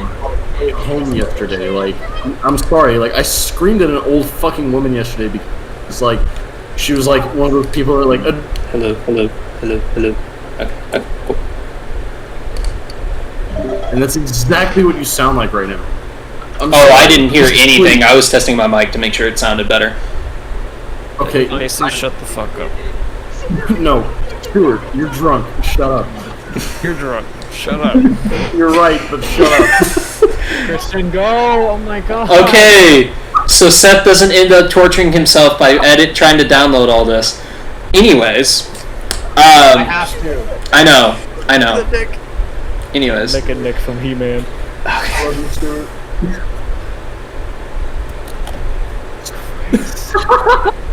Oh my god, I am so done with this session. No, you're not. This is fucking content, you stupid bitch. I know it is. That's why go, Christian. Okay, anyways, so that's basically my final points is Empire's the best one in my opinion. Clone Wars did justify Hayden Christensen's version of Anakin. I will agree to that. It actually gave him a fucking personality. But Hayden Christensen is not necessarily the best actor in the world when it came to George Lucas' direction. I know he's a really good actor because when he doesn't have to say the shitty-ass dialogue, he's actually genuinely fucking terrifying when he does all those death glares and shit as Darth Vader. That was fucking phenomenal, by the way. So that's what I do love about Hayden Christensen. It's just George Lucas directing and George Lucas dialogue. But it's a little shady. Anyways. So you have all that, and then now I was actually going to say, and now it is story time with the head Jew himself, Patrick Coons. Patrick, take it away. Shit. I'm drunkenly reading Neil the fuck up story. Awesome. It can be hold on, real quick. The story that Stuart was referring to. There was a time in the schoolhouse. I'm gonna wrap this up real quick, and then we'll jump into the head Jew story. But you gotta at least let me tell my side of the story afterwards. I want to, yeah. After I do my side, you're gonna tell your side, and this is gonna be stupid. So, because it's the Keep evolution it of how short, you used to look like a cool person to being just a full-on retard. Stuart had just gotten to the schoolhouse, like I think 2 days prior, or something like that. That's how much I was hoeing around at that time. So Stuart and this girl that did you know her from boot camp or something? I don't know. Okay, so this girl Val and him became best friends like overnight. Ew! Don't talk about her. She's gross. Yes, actually. She gave all of Camp Palms fucking herpagonisyphilades. Don't talk about her. You know about her too. Cool. So she and Stuart, I introduced myself to all the new joins or whatever time, and we all just kind of started hanging out for whatever reason. And at one point, we were like making jokes about like cuddle buddies and shit or some shit like that. I don't even remember. All I know is that at one point, ended up like Val on my left and Stuart on my right. Threesome? Yeah. Almost, actually. Now that I think about it. All right, you go. So basically, I'm at this, because I'm going to go ahead and tell you, I have a type. And so, basically, I made this... chick with pixie cut. Yep. There you go. I think it's just short with pixie cut is ultimately what it is. It always is, bro. I know. I know. I'm also getting significantly more drunk because it's all hitting. Nice. Well, I mean, good for you because this is while you're still just here. Hey, here's the thing. Hold on, shut the fuck up. While you're still like aware and conscious, send me a link to what you're about to read, just in case you fall out. Okay. No, I'm not gonna fall out. It's all right. As I was saying, basically, I met this girl that's basically my type. Basically, what she would do is she would come up to my room at night, which by the way was against the rules. I should say that. Did the same thing to me. And literally what she would do is she would come into my room and she'd be like, I remember exactly what she say it. She'd be behind the door, Stuart. No, not like all gravelly like that. I think I just can't get the Stuart. And I remember it like the first time I heard it, it fucking melted my heart. Like I was just fucking like, oh. She's a really wholesome woman. She's a whore. Hold on, if you give me a second. And basically what she would do is that me and her would never like have sex or anything like that. She would just come into my room, we'd just hold each other in our arms and we'd just sleep. And then about an hour before we had to get up, she would get up, leave the room, and just lay there for a little bit, and then it was time to get up.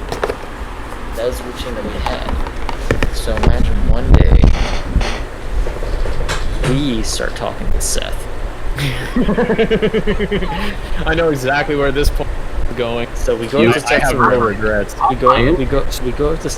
Hold on. Now you're not paying attention. Okay. I didn't hear what you said, but we're gonna roll with it. Fuck it. Here's the thing: is that we go to Seth's room. He's got a really nice PC. He's got an Xbox. I think it was an Xbox One. We're sitting around. We're playing Halo. We're playing Minecraft together. And me and Seth started hitting off. But at the same time, Val would literally just hang out in the room like on her phone. And she would just like cuddle up next to me while I'm playing Minecraft, like my homie. And then fucking like I just felt like a fucking king, right? I have a couple memories like that with like Evelyn, for example. You remember those stories where like I was like drinking Budweiser, watching Scott Pilgrim vs. the World. She's wearing my hoodie but no pants. Fucking cuddle up to me underneath the blanket, and I just feel like I'm a fucking champion. That's the best kind of feeling, to be fair. Yeah, thank you. It is. I feel like I'm a freaking warrior. Exactly. Until we hear the rest of his point of view of this story. So imagine Seth pulls out a guitar. Oh god. I like how that started. It sounded like he was instantly fingering something, and then it just lost traction. Going away. This one, to be 100% precise, this exact one. And so basically, Seth pulls out a guitar and he starts playing something. I don't remember what it was. Doesn't matter. Def Leppard. Def Leppard, that's it. And I'm thinking back like, man, I tried to learn guitar, and eventually I just kind of gave up because I lacked a lot of the equipment necessary. I didn't have an amp or anything. It was just like, basically playing acoustic with an electric guitar. And so basically what ends up happening is I see this dude, I thought that you made that fan game or whatever. And I remember I used to make games in my spare time. So I'm thinking, this dude is literally just me, but better. Shit. Not in any way, shape, or form, man. Like, hold on. It gets worse. Yes, it does. Please continue, so I have my Dr. Pepper, and now you can speak. So whenever Seth lays down on the bed, and I see her get up and move over to the bed. Oh god, no. God fucking damn. Did you hit that? No, hold on. Bro, get tested, because I'm pretty sure she had the clap even then. No. Keep going with the story, and then I'll clarify that particular. So it didn't actually end up with me and him cuddling in the same bed at that point. That was a couple days later, I think. No, it was that same day. You think it was the same day? It was. Probably was. Oh, you saw her come over. You saw her come over, and then she goes, "Stuart, join me." Yes, I remember she was like, "Stuart, join me." I was like, "Okay." I'm about to lose her right now. At this point, she had me snared. She had me in a vice grip. Oh no! And to see this dude that was everything that I was interested in, everything that I had ever tried, it's a story, but better. And she just ditched me for him. And she said, "Stuart, come over." I was thinking, I can win her back. No, you don't. And so we got in that bed. I'm laying on the other side of Seth. She's on the other side. I'm thinking this is about to end in a threesome. But my mentality I'm just tripping at this point. So my mentality wasn't my mentality wasn't, we'll share her. It was, I know I got a bigger dick than this guy. I'm about to To be fair, he does. I have seen him in sweatpants. Okay, I'll admit. but that's not saying much because he and That's I pretty have sus right more or there. less the same time. Order of an end. Good So- God, you're all sus.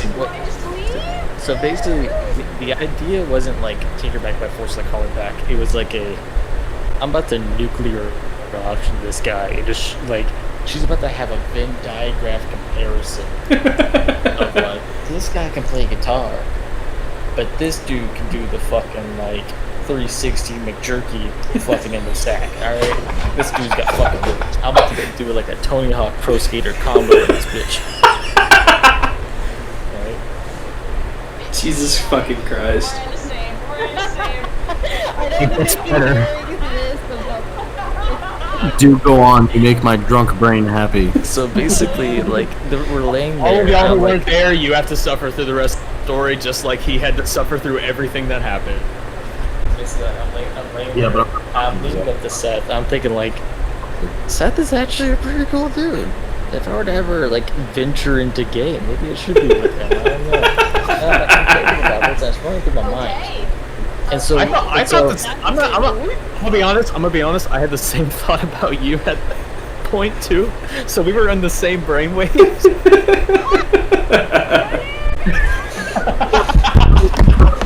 Jesus fucking Christ. Easily, I'll say this. Stuart's brainwaves were like down here, and yours were like a little bit more or less the same, but then they would have just fucking intersected at like one point, and for a week you might have been gay, but then like it fucking just wouldn't be the same because both of you would never talk to each other because you're just too worried about seeing each other's dick again. Especially Stuart. Oh, it gets better. Continue. Stuart doesn't want to admit he saw a micro dick. Okay, so like.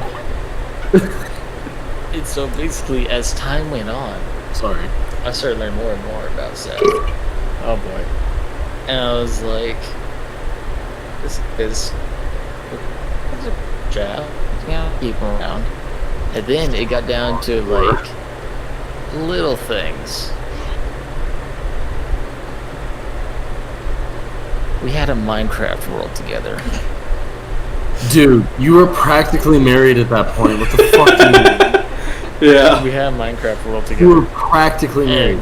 We did. That realm was actually still there if I ever turn it back on. Yeah, and so Seth was like a diamond or ore finder or something like cheat like that. I remember we never played on that game because it wasn't the same or something to that effect. I don't remember exactly. But then like I started learning more and more about Seth, and then it got to the point where Evelyn stopped showing me and Seth attention, and then she moved to the next guy. I stopped playing. And then the next guy. Oh, fuck. And then we realized, me and Seth were just cogs in this machine. I'm fun when I'm drunk.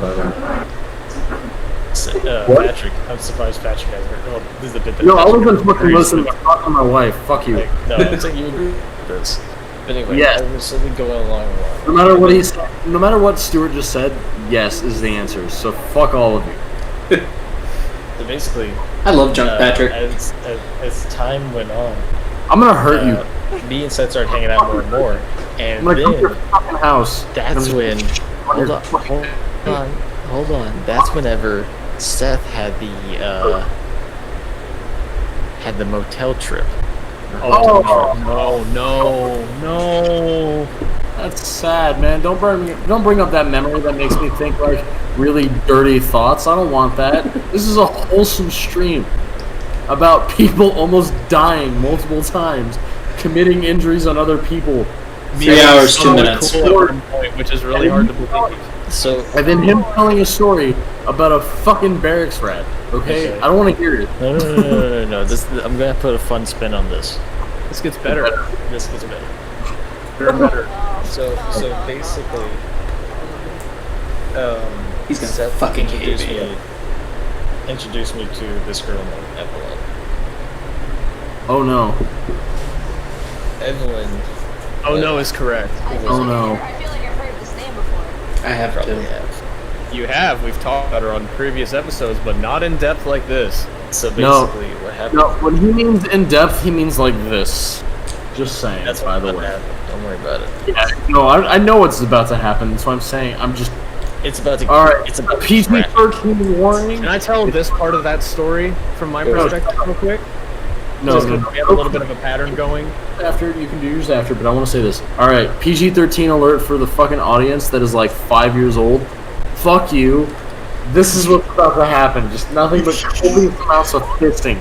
Fuck off. Here's the other thing is that like that off of that little fuck you to the younger audience. My streams also do I don't know about Christians, but like this podcast has an age restriction warning, so you probably shouldn't be watching this unless you're 18 or older. And most of my shit has age restriction.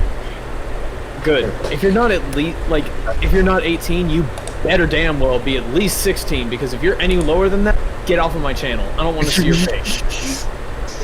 Yeah, get out of here. I'm not about to listen to bullshit.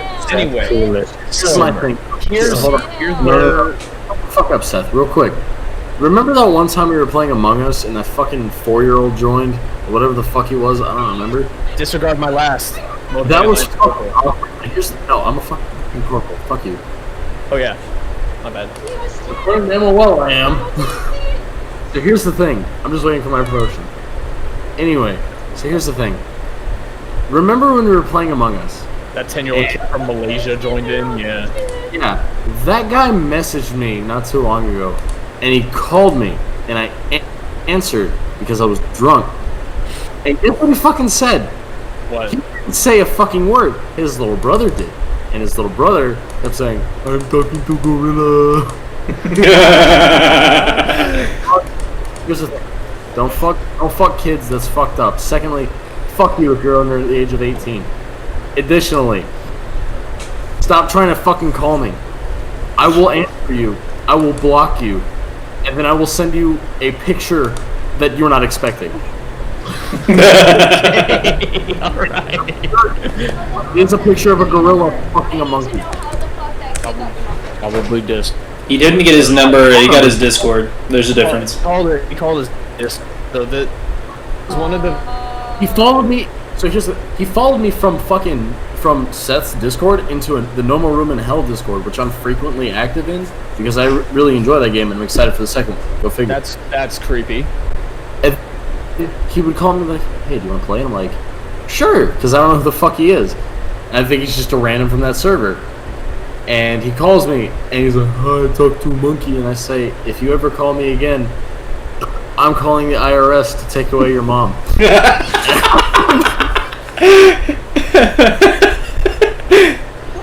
Alright. Very, very close to TOS lines, and I'm trying so hard to steer. Alright, so, to make this not a gigantomous fucking clusterfuck, let's go ahead and let Patrick drunkenly read his story. We have to finish up. Me and Stuart have to finish this part of the story. Here's my perspective on this. It's your fucking funeral. Actually, yes. So this girl that I was dating at the time, I mean, Stuart already said her name. I'm not going to say this other girl's name because she follows my Primbridge account on Instagram. Wait, no. V follows your shit? No. Oh, not Evelyn. Yeah. We're past that. We're past V. Okay, the V doesn't exist. Okay, cool. The W. Was her name Wilson? I don't... Doesn't matter. I'm sorry, Wilson. If she's gonna come after me and try to do some shit, like I'm just gonna punch her in the face and say screw you. Her name is Winnie. And Wendy. she is the biggest failure at life right now, but that's a different topic that I'm not gonna get into. So at this time, I didn't realize how stupid she was, and I was dating her. She was dating me, therefore retarded. Anyway, so we were. This happened? You 2 years ago. I was 20. I had just turned 20 that year. Actually, this was last year. This is how in the summer I was dating her while I was in the Marine Corps, and she and Evelyn had come out to visit me. And the day that I had asked her out, they came up to the Fort Sill together. I asked out Winnie. She said yeah. And then we were dating all the way up until like right before I left the schoolhouse, and they both came up to the schoolhouse to come and visit me and Stuart. And That was the first time I'd gotten to actually like interact with her as her boyfriend or whatever. We had to sneak off of the base because Duty was walking around patrolling everything or whatever, and we didn't tell her that we were going to have to sneak off the base, so she got pissed about it.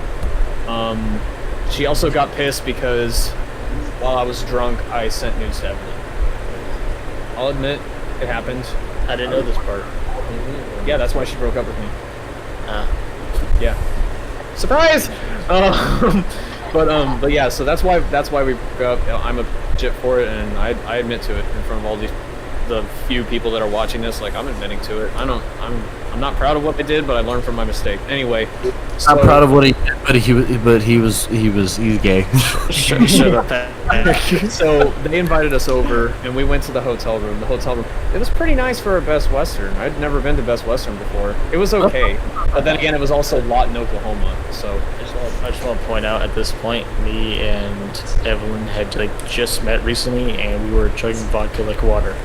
They were already they were touching tips. That's what he means. Yeah, exactly. And it gets better. We got to the hotel room and we started alternating who was in. So like she asked me and like Stuart to get out and talk about some stuff, or me and Evelyn to get out and talk about, so that she could talk to Stuart about some stuff. So me and Evelyn went out there and I was talking to her. I was freaking out because I was like, what is going on? Why is she so pissed? And then she didn't tell me that she had told Winnie about the drunken nudes incident. No. And then they swapped, and then Stuart and Evelyn swapped places, and she had talked to me while she was out there that she really liked Stuart, and she, like, I kind of want to kiss him. I was like, just go for it. And she goes, I'm gonna fucking do it. And then and it did.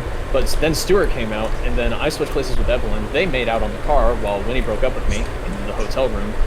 We brought them back inside. We said we were still gonna party and we were gonna do whatever, and whatever, as one does. And Stuart and Evelyn went to the vending machine, and I was sitting there talking with her about some things. They came back. Evelyn just kind of looked at me, and I just went, and she goes, and then she and Stuart went to the other room that we had gotten for that night, and me and Winnie were just kind of sitting there just talking or whatever, and then things got silent, and then we ended up screwing for 3 hours.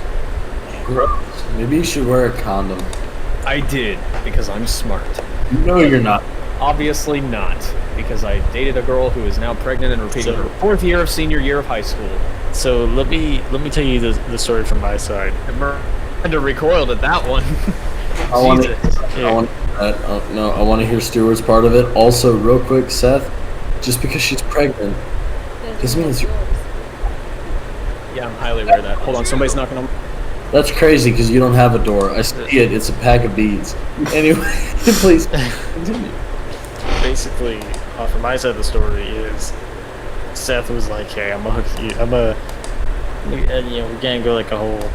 The way that it was pitched to me was kind of like a double date situation. You got somebody to hang out with, I got somebody to hang out with. So essentially, the way that I remember it going down was that whole alternating thing that they had a big old bottle of vodka. He was like smeared off or something like that. Me and Evelyn were just chugging it like fucking water. And so basically, I'm outside, I'm just doing nothing. And then basically, eventually, Seth gets a text or something like that. He walks back inside, Evelyn comes outside.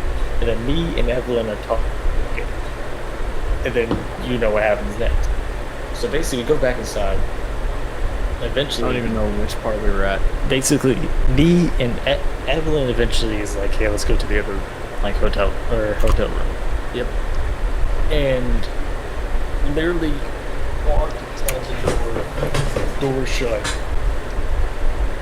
It just happened. This lasted for a good long while. Right? Just I had no idea X amount of time had passed. I think it was like maybe 4 hours, something like that. I remember like half of that was just me being like, get up. Yeah. I'm sorry, real quick. This is something that just came up real quick. I apologize. Do you guys want to help me dunk on some motherfucker I work with because he thinks he's better at Halo than I am? Oh, yes. Perhaps after the podcast. Seth, you're going to hate me for this? Like an hour. Hey, Christian just Seth? Text me. Don't talk about it. We're trying to wrap up the story and then... Yeah, no, I'm saying 3 hours, 12 minutes. That's fine, dude. Fuck you, Seth. You have to edit this shit, you stupid bitch. I actually don't. All I do is edit the raw footage. I don't even edit it. I put it up. So No, here we are. exactly. So what the fuck are you editing? You just have to put up. You have to put up bleep words whenever fucking Alexis talks now. That's about it. That's No. another bleep. Would you let me finish Hey, the story? no more tangents. Let him finish the fucking story. Then we're gonna do story time with Phil. Okay? Okay. So basically, what happened? I'm naked. No, you're not. She's naked. You're wearing a shirt. Don't fucking lie. There's a knock. We're both The little naked. chuckle as he disappears into the distance. We're both naked. I hear a knock at the door. So I'm like peering behind the door. Correct me where I get some things wrong here, Seth. It's been a while. I open the door, kind of like hiding my crotch behind the door. And I just see a fully clothed Seth. Just fucking like. This is how my brain remembers it. I'm not sure how accurate it is. But I remember Seth being at the other door like. When he broke up with me, I had to sleep in here with you guys. That's how I remember it. That's not exactly how it went, but it was something like that. Yeah. She wanted Evelyn to. Sorry, I have to be quieter because I'm asleep. Tell her to fuck off. Good. Thank you. She wanted Evelyn to come sleep with her, and me to go sleep in the other room. So that's where that ended up. So I felt bad because he didn't even get to finish. So I kind of cucked him so hard, and I didn't even mean to. You should have just slept out in the hallway at that point. You should have slept in the damn car. Yeah. I almost did. So basically, I go over. So basically, I go back over to bed. Seth walks in. I'm still naked. At this point, when he came over, gave everyone clothes, and then they walked off. Right, covered it up. She went to the other room. Whenever I went in there the first time, you were still in the bed, and Ev answered the door. That's it. Giggling her ass off for obvious reasons, Stewie. And nice job. What does that mean? What does that mean? It means good job, buddy. You did good. You done good. I just screwed it up. But anyway, so like I went over there, she answered the door, they went back at it, me and Winnie just went back out and sat by the car and just vaped and smoked. And then she eventually just went, I gave him 30 minutes, I'm just gonna go get Ev. And I was like, okay, all depressed. I went into just went back into the room and sat down. We sat there talking after she came back. Ev came back, and Ev came back, and she was wearing her shirt, and she had a towel around her because she was quite completely. Oh fuck. So yeah, and she but yes, and then she and I sat in the car until about 6:30 in the morning, and we didn't pass out until like 7. I went in there, and Stuart was asleep as hell, completely naked, covered up only by the blankets, and I just went and slept in the chair. It's either that or I ask you to Anyway, so that's pretty much the end of that. I'm not gonna, the rest, there's more to the story, but I'm just... I'm productive when I'm drunk. I may be fucking drunk, but I'm a productive alcoholic. Alright. Speaking of productive alcoholism, we are now going to go into... Nope, stop. I'm sorry, but I'm taking back control of this because this is going way too long. I was trying to wrap it up, you bastard! Jesus fucking Christ! We've been trying to wrap it up for 35 minutes, you fucks. Look, long story short, your boy Stewie is a fucking stallion. Raw? My scrawny, pasty ass, raw. Alright, ladies and gentlemen, it is now time for the... Ladies and gentlemen, it's now time for the ending portion of this, okay, never mind, I'm not talking, it's okay. I'm not saying a word. Everybody shut the fuck up! Shut the fuck up. Ladies and gentlemen, it is now time for the ending port of the stream where we get story time with Bill. Who the fuck is Bill? Neil. Bill. You're drunk, and I'm more drunk than you stupid bitch. Alright. I can't wait to rewatch this and see my stupid face recoil in disgust. It was fucking stupid. It is story time with Patrick. We are going over part 4 of the Legacy. Alright, this one's called... I'm sorry. This one's called Neil versus the Barb. And if I fuck up, A, I'm drunk. B, fuck you, I can't read. I also can read. I just don't like to read and write. Anyway. Neil versus Barb the bitch. Be in 8th grade still. Be in the final few months of school before summer starts. Kinda sad that I'm not gonna see Neil for a while again. Oh no. Walking to Tard HQ with Neil. I'm putting my finger underneath it so I can actually follow along with fucking fuck. Walking to Tard HQ with Neil in between periods. Neil wasn't paying very much attention. As usual, he was just talking and looking down at his feet as if he was mystified by how this allowed him to walk. It's worse because I'm drunk. Fuck. I see Barb the bitch walking down the hallway in the corner of my eyes.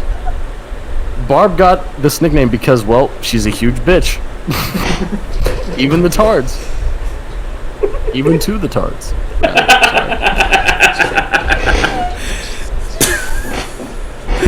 Stuart, you're drunk.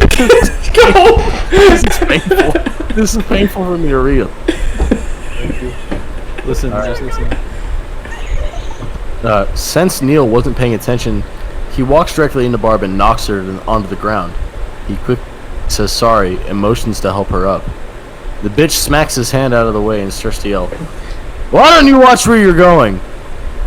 Poor decisions.jpg.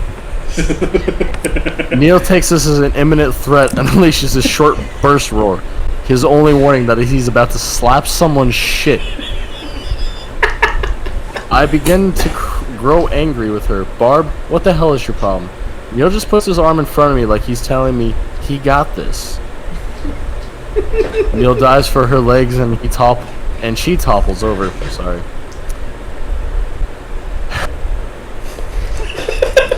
He's just so drunk to read this, man. Look. You can't drive drunk. You also can't read. So fuck off. Keep going. You're doing good. Good. She struggles, but Neil has engaged wrapped hard strength. Resistance is futile. He gets into full mount position on top of her and positions